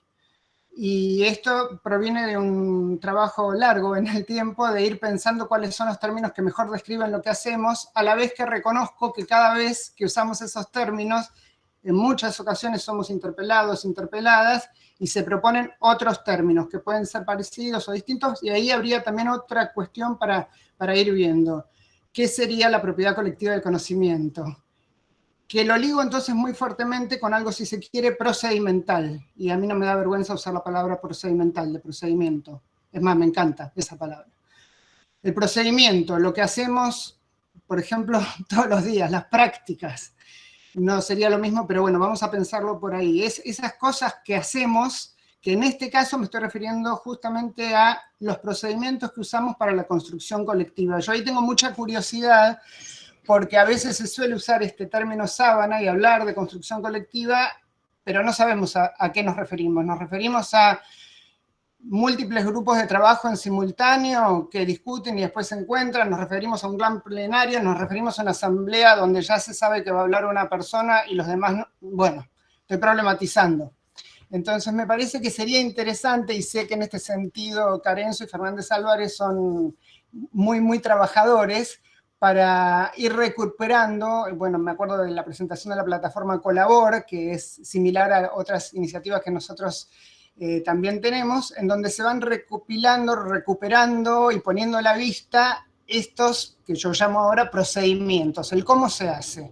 Me parece interesante recuperar el cómo se hace en función de esto que estamos llamando la construcción colectiva. Obviamente que en el cómo se hace tenemos que ponernos a pensar en lo que ustedes mencionaron varias veces hoy, quizás con distintos términos, pero lo llamaron la teoría o la epistemología y la metodología, es decir, ahí hay una serie de cuestiones que son posicionamientos políticos, en definitiva, acerca de qué es lo que estamos haciendo. Porque si nosotros creemos que la asamblea es el espacio de toma de decisiones, por ejemplo, en mi caso, yo enseño en la universidad y uso como parte de la metodología el espacio de asamblea con las estudiantes. El espacio de asamblea con los estudiantes, los estudiantes a veces los paraliza, porque presuponen que en realidad yo voy a tomar la última decisión. Creo que acá hay algunos que son mis estudiantes, entre comillas mis, es decir, que están tomando el seminario ahora. Después, si quieren, pueden comentar su punto de vista, pero la cuestión está, y ahora a propósito estoy haciendo esto que estoy haciendo ahora, estoy diciendo sí, hablamos de construcción colaborativa de conocimiento interorganizaciones, y por casa cómo andamos, refiriéndome ahora yo a mi propio, me estoy hablando a mí misma, ¿no? La propia forma en que enseño yo. Por ejemplo, podría ser un lugar para pensar un poquito más, digo. Otra cuestión que me parece muy interesante en lo que surgió, que la verdad que no tuve la capacidad mental ni intelectual para realmente distinguir, pero lo propongo para otro día, es reconocer en voz alta y enumerar las distintas tradiciones de las que se hablaron acá en relación a lo educativo o la educación. Ahora diferencio un poco la construcción de conocimiento de lo educativo, que sí lo voy a ligar al aprendizaje, que es un término que se usó varias veces. Me da la impresión a mí, pero como digo, el bocho no me da, lamentablemente, para enumerar todas las tradiciones que se pusieron en el ruedo, simplemente porque, o sea, el bocho no me da, me estoy haciendo también una broma a mí misma, digo, reconozco algunas, pero quiero decir que me parece que también hay tradiciones implícitas de qué es el aprendizaje, qué es la educación, que quizás estaría bueno profundizar con nombre propio. Algunas de las que escuché o me pareció reconocer son la educación popular, el saber obrero, la autogestión pedagógica. Digo estas cuestiones que podría ser interesante ver de qué la va. Otra cuestión que me pareció súper recontra interesante es que se habló mucho, o quizás este sea mi ¿cómo se dice eso que tienen los caballos? Las anteojeras. Yo veo eso siempre porque es lo que me gusta. Que se habló mucho del lenguaje en el sentido de formas de hablar, traducir, decía Marcelo, pero también de lo que puede provocar una letra con el EVA, ¿no es cierto? Se usa la X, se usa la A, la O, la E. Chiste, me hizo acordar a que yo conocí, a lo mejor ustedes hayan conocido, una librería que había en Palermo, que era una librería erótica, que se llamaba Audaz Celeba. Bueno, nos llevaría a otro terreno.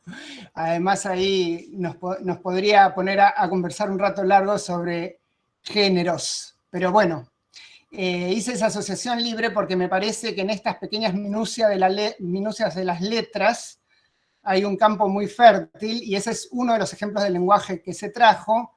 Se trajo también otros ejemplos del lenguaje, como ya mencioné, las traducciones, pero también la capacidad de la lengua para operar sobre la realidad. El ejemplo para mí más claro fue el que daba Marcelo con respecto a I+D, y digo, sí, es cierto, entender y comprender que la lengua no es solamente una palabra, sino es toda una acción sobre la realidad, es un montonazo para tener a favor y me parece increíblemente interesante.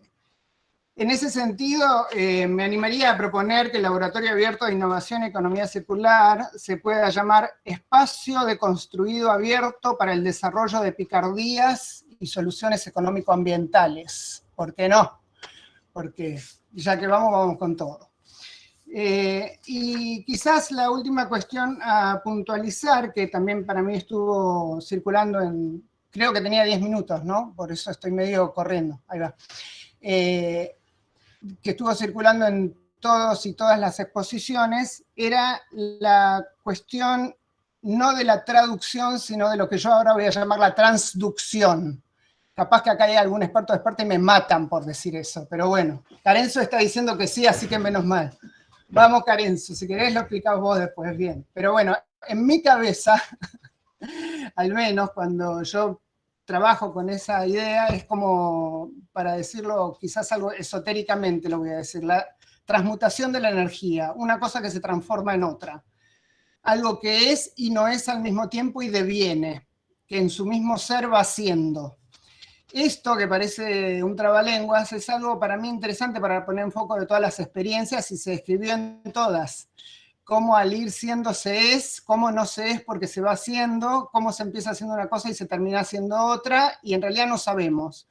Y ahí voy al último punto que quiero destacar, que es el punto del no sabemos, que es el punto de la intriga, del chan, y ahora qué pasa, que está buenísimo. Me parece que en las tres presentaciones hay mucho de chan, en ese sentido de curiosidad muy generativa, de mucha energía y mucha fuerza para adelante, de algo abierto, que todos los nombres de lo que presentaron toman, ¿no? Bueno, facultad abierta es lo más explícito, pero todo lo demás va en el mismo sentido semántico, digamos, el núcleo de sentido es el mismo, puede cambiar el léxico o la palabra, ¿no?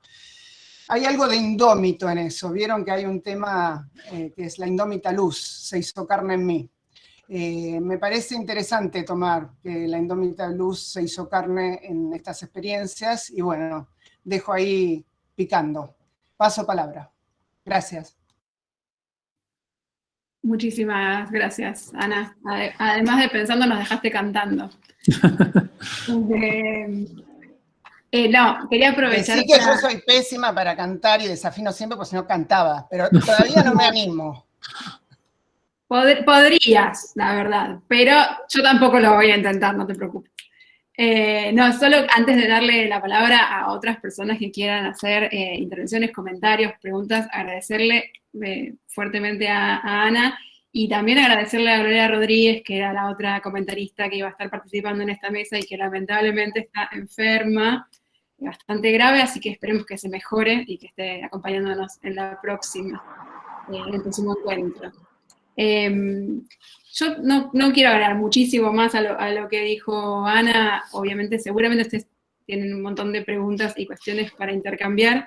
Creo que hay algunas cuestiones que atravesaron las tres experiencias y que marcan similitudes pero también diferencias, ¿no? Entonces por ahí hay algo ahí compartido con el panel de ayer de pensar, bueno, ¿qué estamos haciendo y pensando hacia la misma dirección y que en realidad hay cómo lo estamos pensando enriquecer. Y yo creo que hay dos o tres palabras que se repitieron, ¿no? De pensar lo que estamos aportando en términos, creo que Javier era que decía, bueno, nosotros no estamos haciendo intervención, estamos haciendo acompañamiento. Entonces, ¿qué sería intervención? Acompañamiento, innovación, que fue una palabra también fundamental en lo que se planteó. ¿Cuál sería ese lugar en el que intervenimos o no, acompañamos o no? ¿Qué estamos hablando y qué están hablando las diferentes experiencias cuando traen esas cuestiones? Y creo que otra cuestión que también atravesó fuertemente el punto de las... Y escucho al perrito. Que atravesó fuertemente al conjunto de las experiencias, tiene que ver con el lugar del sistema de ciencia y técnica y de la universidad, ¿no? No son solo, o sea, quienes estamos acá, estamos trabajando desde en relación a el sistema de ciencia y técnica, y eso estaba clarísimo en la presentación de Marcelo y de Sebastián, como eso también habilita, legitima, ¿no?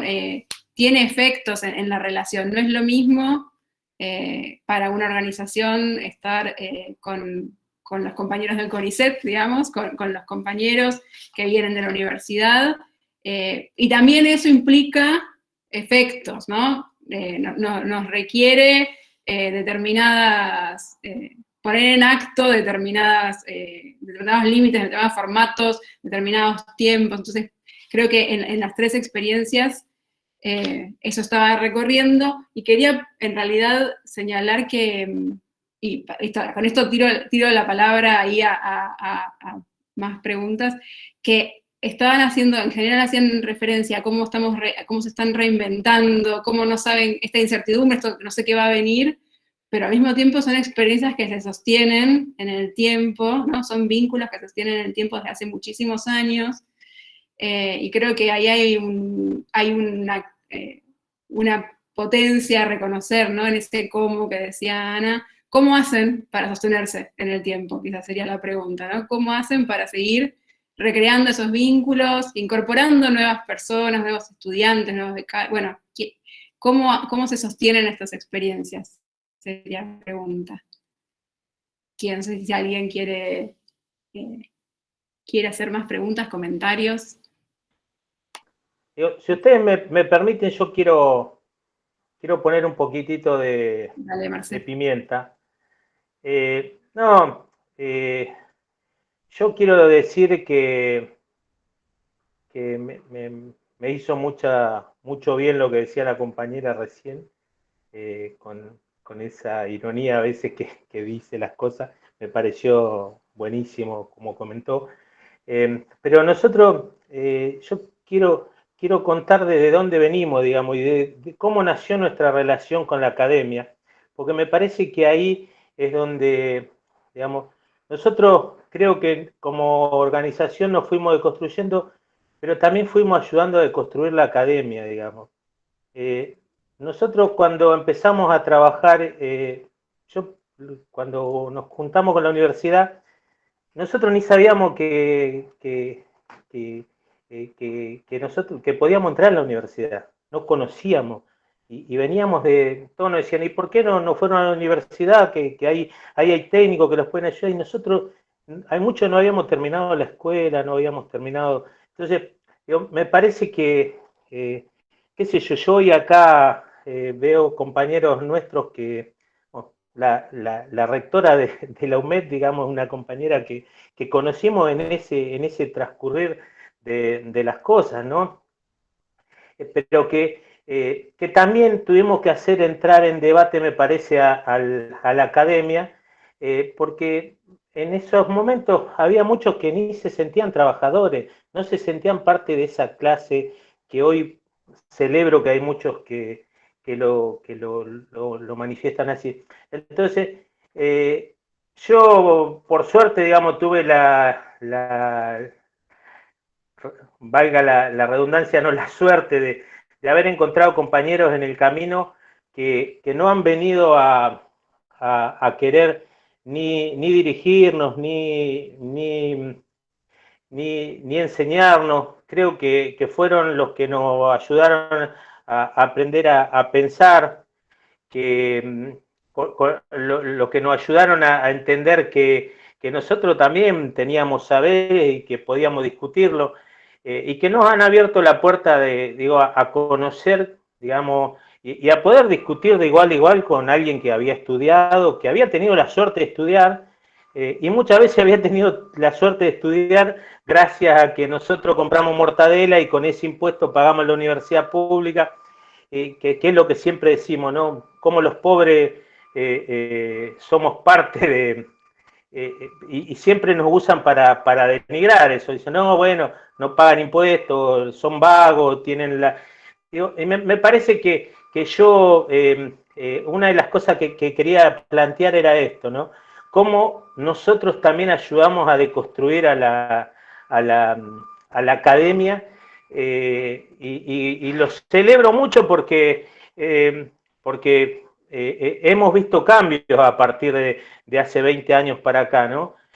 Antes, mi hijo el doctor y todas esas cosas que conocíamos y que nosotros nunca íbamos a llegar, digamos, y eso sirve para que compañeros nuestros se hayan animado a estudiar también, digamos. Me parece que todo esto parte de ahí, y cuando, yo no sé cómo se dice esto de la construcción colectiva, no sé si lo podremos analizar seguramente de muchas cosas, pero para nosotros construcción colectiva fue eso, ayudar a que tanto la academia, digamos, se deconstruya como ir deconstruyéndonos nosotros y tomar, digamos, no sé, hace poquito me hicieron, estaba hablando con gente de la universidad que nos venían a proponer un proyecto y me dicen, ¿y ustedes, dice, qué esperan de la universidad? Y yo le dije que vengan a aprender, que vengan a enseñar, que vengan a...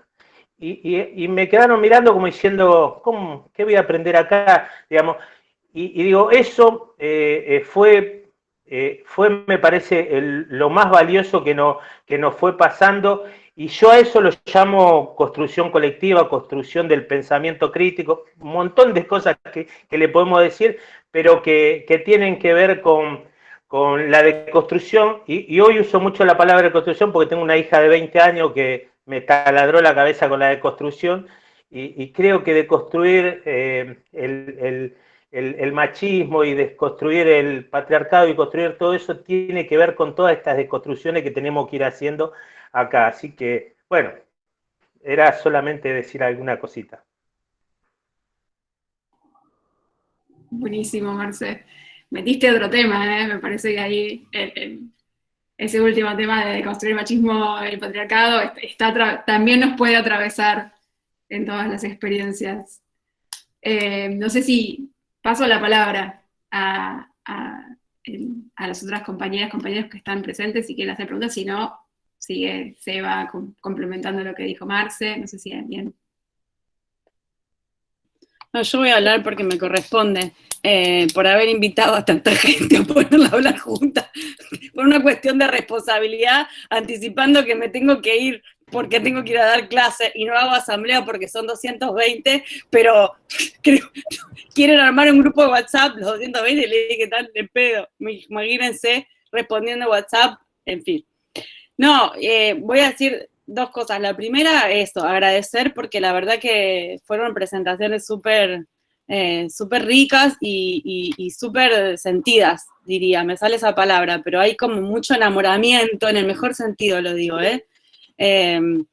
de todes con las experiencias y con el laburo que se hace, y para mí eso es, me parece que hay que señalarlo, porque creo que tiene que ver con la otra palabra que me sale, que es la del, alguna vez hace muchos años, Andrés Ruggeri, que inventó Facultad Abierta, lo quiero citar también por eso, que además es amigo hace muchos años, me invitó a escribir un texto sobre Facultad Abierta, y yo lo titulé Producir desde la incomodidad.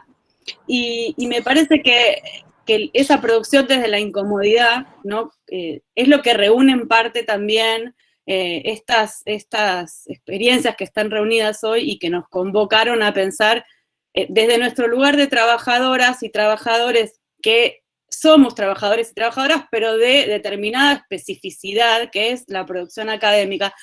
Y traigo un poco una cuestión, no para negar, no estoy diciendo para impugnar que somos trabajadores, y es una reivindicación incluso gremial, y tenemos, ¿no?, nuestras propias muy malas, porque como es un campo más bien desde la individualidad, digamos, muy malas en el sentido, digo, nos ha costado mucho tiempo, ¿no?, reconocernos en ese lugar, bueno, lo traía Ana, nos ha costado muchísimo organizarnos gremialmente, y todavía hay mucho por hacer para mirarnos para adentro, en ese sentido.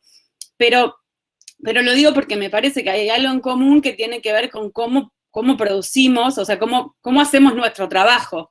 No solo cómo producimos conocimiento, sino cómo hacemos nuestro trabajo como investigadoras, en el sentido más variado, ¿no? Digamos, en mi caso yo soy investigadora del CONICET, tengo la suerte, como ayer decía Cecilia Crow, de ser parte del baby boom, o sea, me reconozco del baby boom del CONICET, de esa época donde era posible, ¿no? Ese horizonte era más, digamos, más casi, bueno, que si uno más o menos hacía tal cosa, y eso iba a suceder. Bueno, entonces, en ese sentido me parece que vuelvo a traer algo que también traía ayer Ceci, que me parece que es importante, que es, bueno, no tiremos al bebé, me pareció muy buena esa idea, que es la ciencia con todo. Bueno, entonces, volviendo a eso, me parece que acá hay una cuestión de producir desde esa incomodidad otra manera de, no de construir, no solo de construir vínculos con organizaciones, porque uno como persona, digamos, puede construir vínculos con organizaciones desde un montón de lugares, en principio como militante, digamos, ¿no? Entonces, para mí hay algo que siempre nosotras discutimos, digo nosotras porque somos casi todas mujeres y un varón, entonces somos nosotras, o nosotres, bueno, pero a mí me gusta más nosotras, cómo nosotras discutimos, digamos, desde dónde nos vinculamos. Entonces, para vincularme desde un lugar que me puedo vincular como militante, no me vinculo como investigador del CONICET. No quiere decir que no milite, a ver, porque después si no parece que uno no está militando, sí, obvio milito también, queda claro lo que estoy diciendo, ¿no? Entonces, hay una especificidad en ese trabajo que me parece que es lo que está también recorriendo. Por eso digo, en esa incomodidad de la manera en que tradicionalmente se hace, en que los cánones en que se valora, que se evalúa. Recupero ayer una pregunta de Seba en el panel que tiene que ver con cómo, y que creo que tiene que ver con el trabajo que dice Ana, que yo me ha llegado, digamos, dentro de las comisiones CONICET, de cómo, ¿no?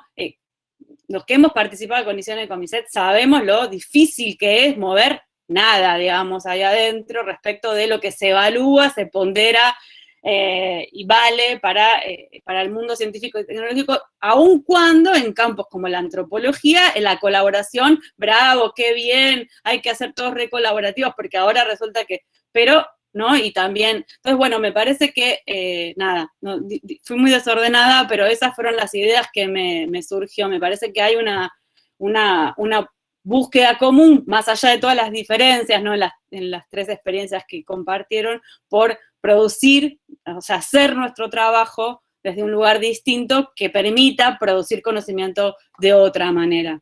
Me parece que eso, creo que la manera en que, y cierro con esto, Marcelo sintetizó a partir de la idea de innovación, la manera en que se innovó.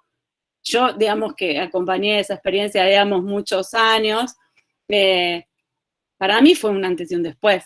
Conocer Reciclando Sueños, en la manera de verme como investigadora, me refiero, no solamente por muchas razones, pero entre otras, porque para mí fue, de ahí en adelante, no podía volver atrás. O sea, yo siempre lo digo, una vez que yo hice trabajo, digamos, trabajé pensé, digamos, desde ese lugar y me vinculé desde ese lugar, ya no hubo más una posibilidad de pensarlo de otra manera. Y el hecho que hoy esté en el CITRA tiene que ver con ese recorrido, con una búsqueda desde ese lugar, con pensar en una apuesta de una institución que se piensa desde ahí, más allá de que no todos por ahí lo pensamos de la misma manera, pero que se piensa, ¿no? Como sintetizaban Ana y Fernanda, desde una práctica construida en esa dirección.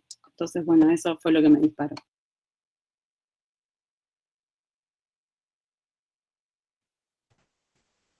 Genial. Sí, quien sabe un poco para unir lo que acabas de decir, genial que lo nombraste, Andrés, porque la verdad, ni Javier ni yo lo nombramos y es el papá de todo esto, así que sí, gracias.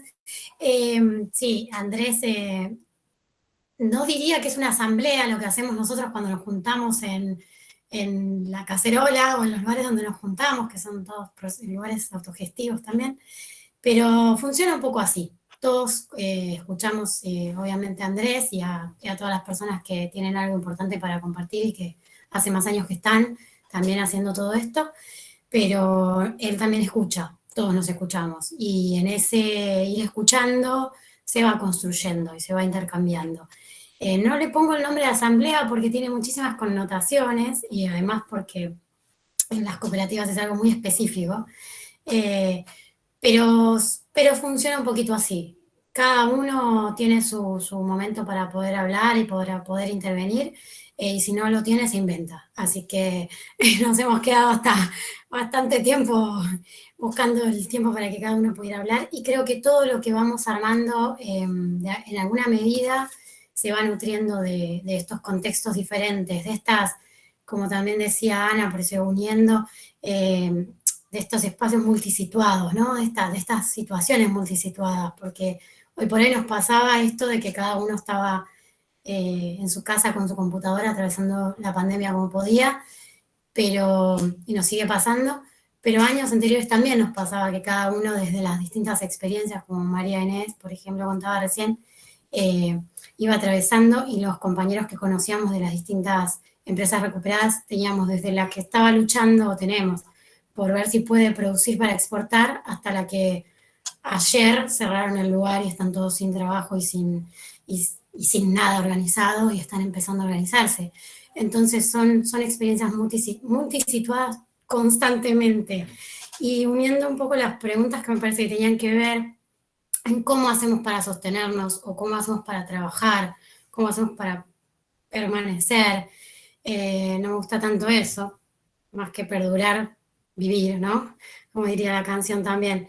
Pero creo que justamente es a través de esta nutrición que se va dando, que, como bien decía Ana también, está abierto, y entonces esa apertura genera que nuevos saberes, que nuevas personas, que nuevas organizaciones, que nuevas situaciones ocurran, y también nos vayan nutriendo. Y para ponerle más nombres a las cosas, no sé si estamos hoy, pero sí, que yo haga un escrito y otro compañero me ponga sus comentarios, y que otro compañero me diga, pensalo por acá, y que otro compañero, sin leerlo, pero habiéndolo escuchado al otro compañero, me comparta algo que me sirve, por ejemplo, el texto que recién compartió Ana en el chat. Eso, para mí, ya es trabajo colaborativo. Esta conversación de hoy, para mí, ya es trabajo colaborativo. Y muchas de las ideas que pudo haber dicho Marcelo, Sebastián, Ana, María, bueno, Fernanda, Ana, digo Ana porque hay dos Ana, Javier, todos creo que nos pueden nutrir a todos, y en eso estamos. No sé si hay mucha más respuesta para decir cómo se hace, creo que se va haciendo, como bien decía, la transmutación energética, se va generando. Hay 3 Anas en realidad.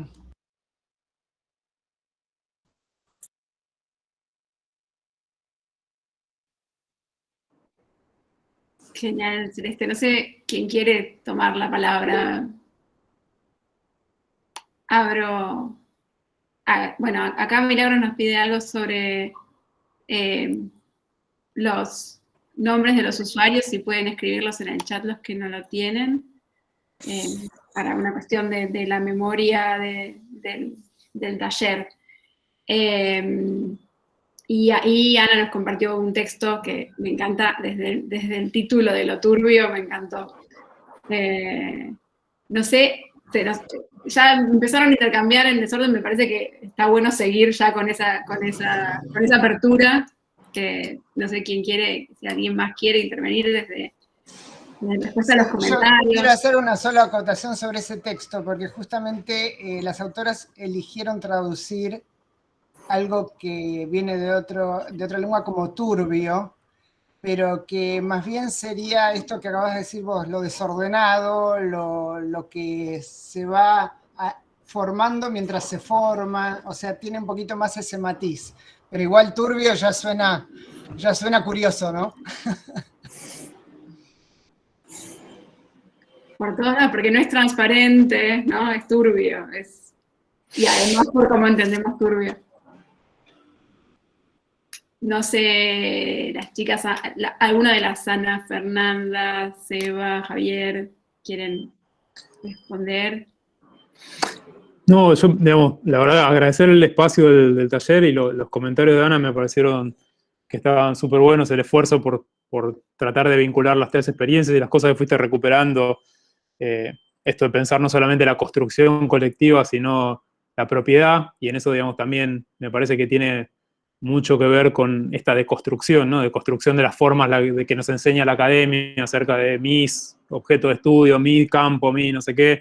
Bueno, saber que eso, digamos, o sea, necesariamente para poder construir estos procesos hay que explotarlo, digamos, si no, explotarlo en el sentido de romperlo. Y ahí, digamos, o sea, me parece que algo que por lo menos a nosotros, digamos, o sea, nos pasó en la relación con Marcelo, digamos, o sea, y con otros compañeros de la cooperativa, es que en realidad este espacio se fue dando, digamos, o sea, en tanto y en cuanto pudimos encontrarnos en un espacio de complicidad. Un espacio de complicidad de quienes habitaban posiciones dislocadas. O sea, Marcelo, digamos, sintiéndose un cartonero que era capaz de diseñar un proceso de transformación de materiales y discutirle al ingeniero de la empresa que decía que eso no se podía hacer, y ganarle la discusión. O sea, no solamente discutirle, sino ganársela. Y en nuestro caso, digamos, o sea, un espacio dislocado en términos digamos, de corrernos de los espacios, digamos, que nos proponía, el espacio de construcción intelectual que nos proponía, digamos, o sea, la academia mainstream. Entonces, en ese sentido, digamos, o sea, me parece que en tanto y en cuanto nos encontramos y nos reconocimos en ese espacio con nuestras diferencias, pero habitando en el mismo lugar, entonces en ese sentido nos hermanaba, digamos, de alguna forma, es que pudimos construir cómo se hace. Y para ponerle un nombre, digamos, o sea, y en eso que me parece está buena la acotación que hace Ana, porque está bueno, digamos, también sistematizar, digamos, y todo.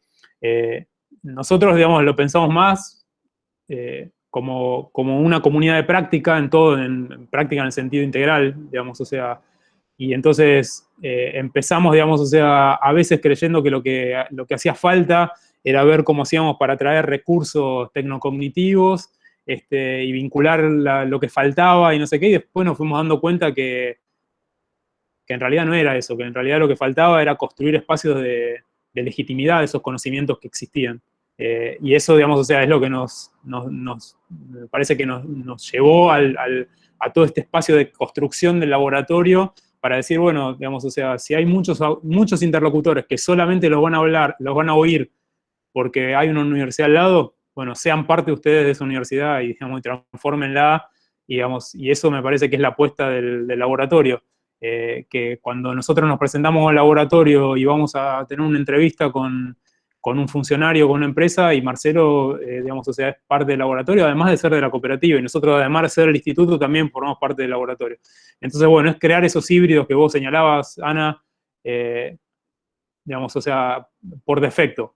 Seguramente, digamos, o sea, todavía, probablemente nosotros ya nos vayamos de CONICET y todavía no hayamos logrado instituirlos de esa forma, pero la idea, digamos, o sea, es poder acercarnos a eso. Así que nada más, y muchísimas gracias de nuevo por la invitación, por el espacio y por los comentarios. Genial, Seba. No sé, Ana y Fer, ¿qué les queda a ustedes por responder? Yo sumar ahí una cosita en relación a esto que volvió a recuperar Celeste cuando intervenía, y recién también lo señalaba Seba, que me parece que hay algo en estas experiencias de lo imprevisible, ¿no? De lo que no se puede anticipar, que me parece que es justamente lo que nos da pie a estas experiencias tan potentes, tan poderosas, ¿no? Porque me parece que ahí radica la característica más transformadora que tienen estos procesos. Entonces me parece que ese es un gran aprendizaje que nos llevamos, y cómo eso tampoco tiene techo, porque como decía Ana, bueno, va siendo, y en ese ir siendo, decía Celeste, bueno, hay que vivir. Entonces me parece que son buenos augurios para seguir generando este tipo de experiencias y de formar parte de estos procesos y seguir juntándonos a pensarlos juntos. Bueno, yo quería aportar un par de cositas que estaba pensando. Perdón, no sé si había otra persona por ahí. Voy a ser breve igualmente. En nuestra experiencia, hoy cuando hablábamos de la cuestión también de los recursos, es muy difícil, ¿no? Tener recursos económicos por ahí para sostener un proyecto de investigación. Entonces, para nosotros es muy importante, en Facultad Abierta, dos cuestiones. Por un lado, la confianza y la apertura que tienen los trabajadores y las trabajadoras de las empresas recuperadas para recibirnos. Pero por otro lado, algo que nunca vamos a olvidar y que siempre remarcamos, que es el trabajo voluntario de los estudiantes y graduados que colaboran gratuitamente y que ayudaron a sostenernos el tiempo. Todas las producciones que ustedes van a ver que desarrollamos en Facultad Abierta es una producción colectiva, donde participó muchísima gente, muchas veces obviamente movidos por el corazón y también por el consentimiento, y por una militancia entendida desde el punto de vista académico. O sea, debe decir, bueno, yo construyo conocimientos, pero ¿para quién? ¿Para quiénes? ¿Quién quiero que lea esto? ¿A quién quiero que le sea útil? Y bueno, esa es una discusión también permanente. Desde mi experiencia personal, las veces que he intentado ir por los caminos como más académicos, no le he pasado tan bien, ¿no? Como ese corset académico me hace sentir muy incómodo, por lo menos a mí personalmente, que tengo una amplia experiencia de trabajo desde la extensión universitaria. Porque no solo estoy en Facultad Abierta, sino trabajo como no docente en la Secretaría de Extensión en la Facultad de Ciencias Sociales. Así que, por lo tanto, yo me he formado en ese mundo extensionista que lamentablemente, dentro de lo que es la academia, muchas veces no se le da el lugar, por lo menos que yo pienso que se le debería dar. Así que, bueno, tiro un poquito estas ideas como para reflexionar también, bueno, y pensar un poquito, ¿no?, al respecto. Bueno, yo quería, mira, lo que dijo Javier un poco iba en las líneas de lo que yo estaba pensando. No sé, yo doy una materia en UMED que tiene que ver justamente con la extensión universitaria, ¿no? Y pensaba eso, ¿no? Cómo se discute el saber, ¿no? Y el lugar de qué saber es el válido y no válido, y nombraba Marinés el tema, y Ana el tema de CONICET, ¿no?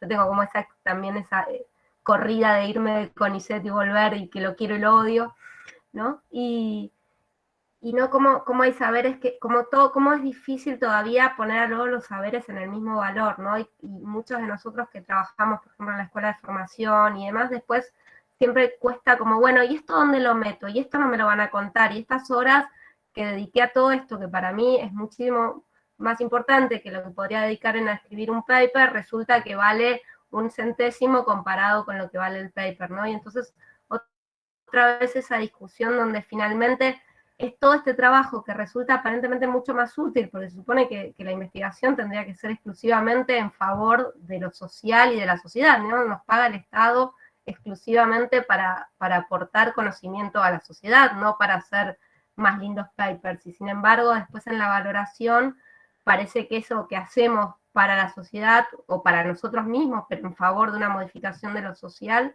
tiene muchísimo menor reconocimiento que lo que hacemos para escucharnos entre nosotros, ¿no? En algún congreso, en algún lugar, ¿no? Entonces me parece que otra vez se tensionan los distintos saberes y el significado del lugar que tenemos que tener las personas que nos dedicamos a esto que llamamos un poco academia y un poco no, ¿no? De hecho, no sabemos bien dónde ponernos en este sentido.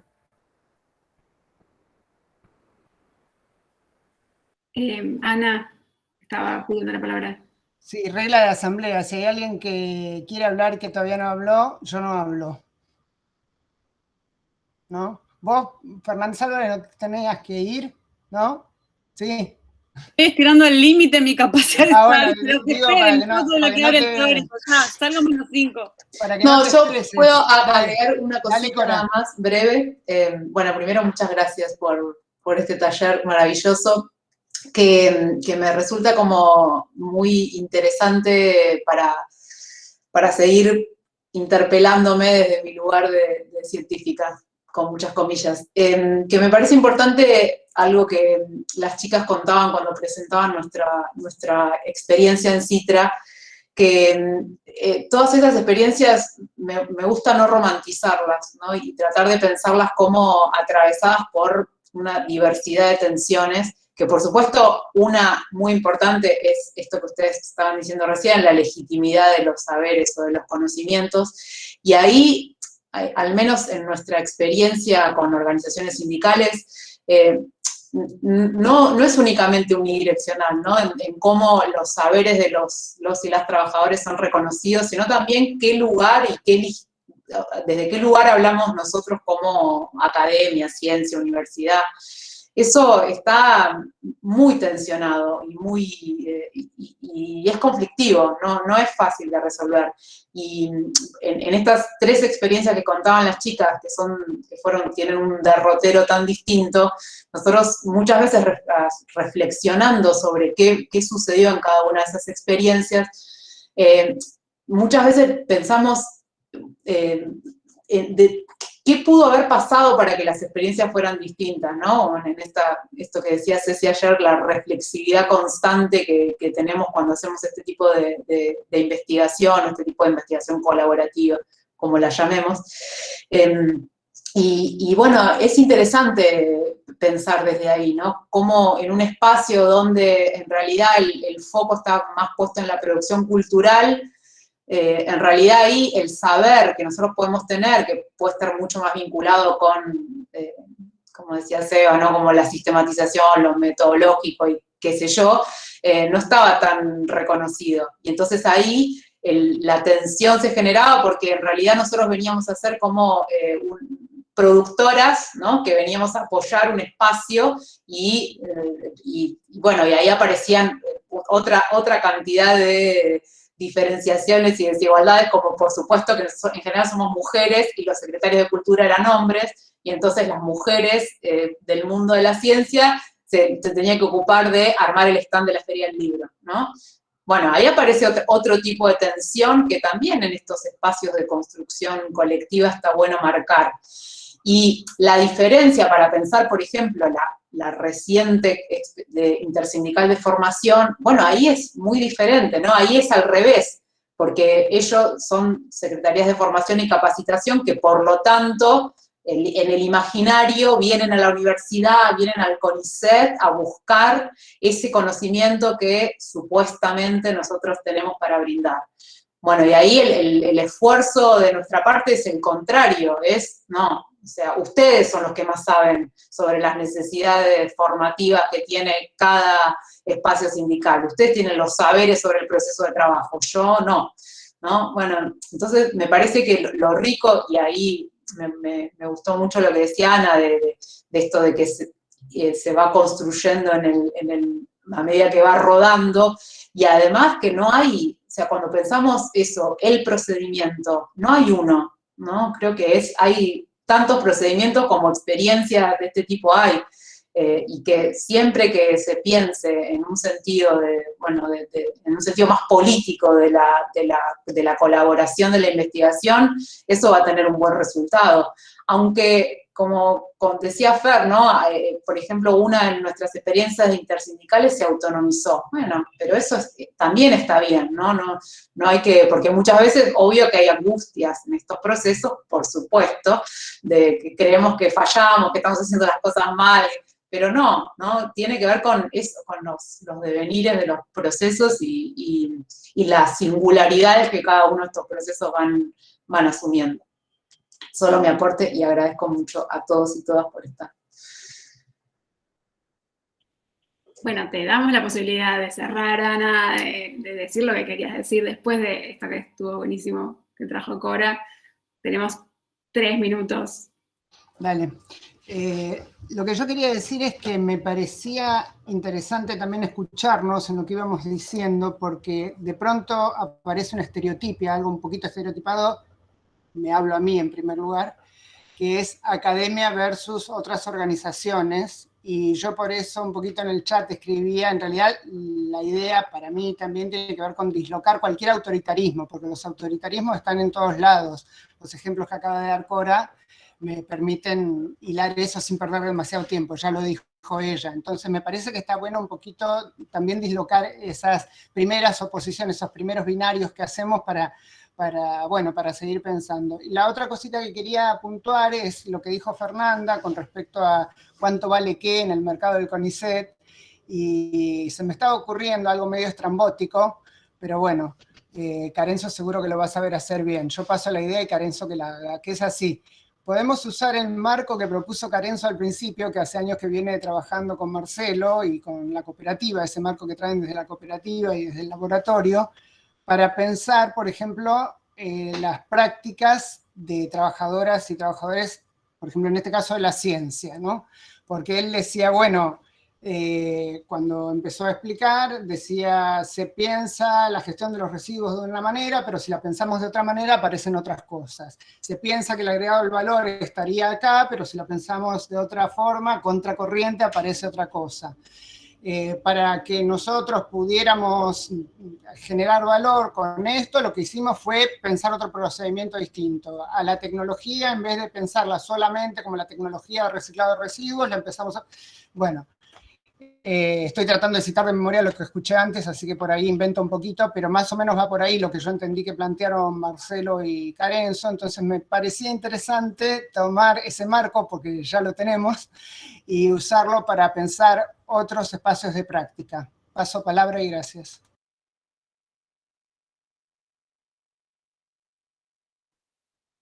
Ahí Carenzo dio la aprobación. Bueno, no, creo que estamos como para cerrar ya. Les agradezco en nombre de mis co-coordinadoras y la verdad que nos vamos con ganas de seguir creando espacios. Esperemos que en algún momento, en un encuentro presencial, seguir generando espacios para compartir estas experiencias que es súper necesario, que muchas veces quedamos por fuera de otros espacios de intercambio. Así que, bueno, nos comprometemos a seguir buscándolos. Gracias y nos estamos viendo.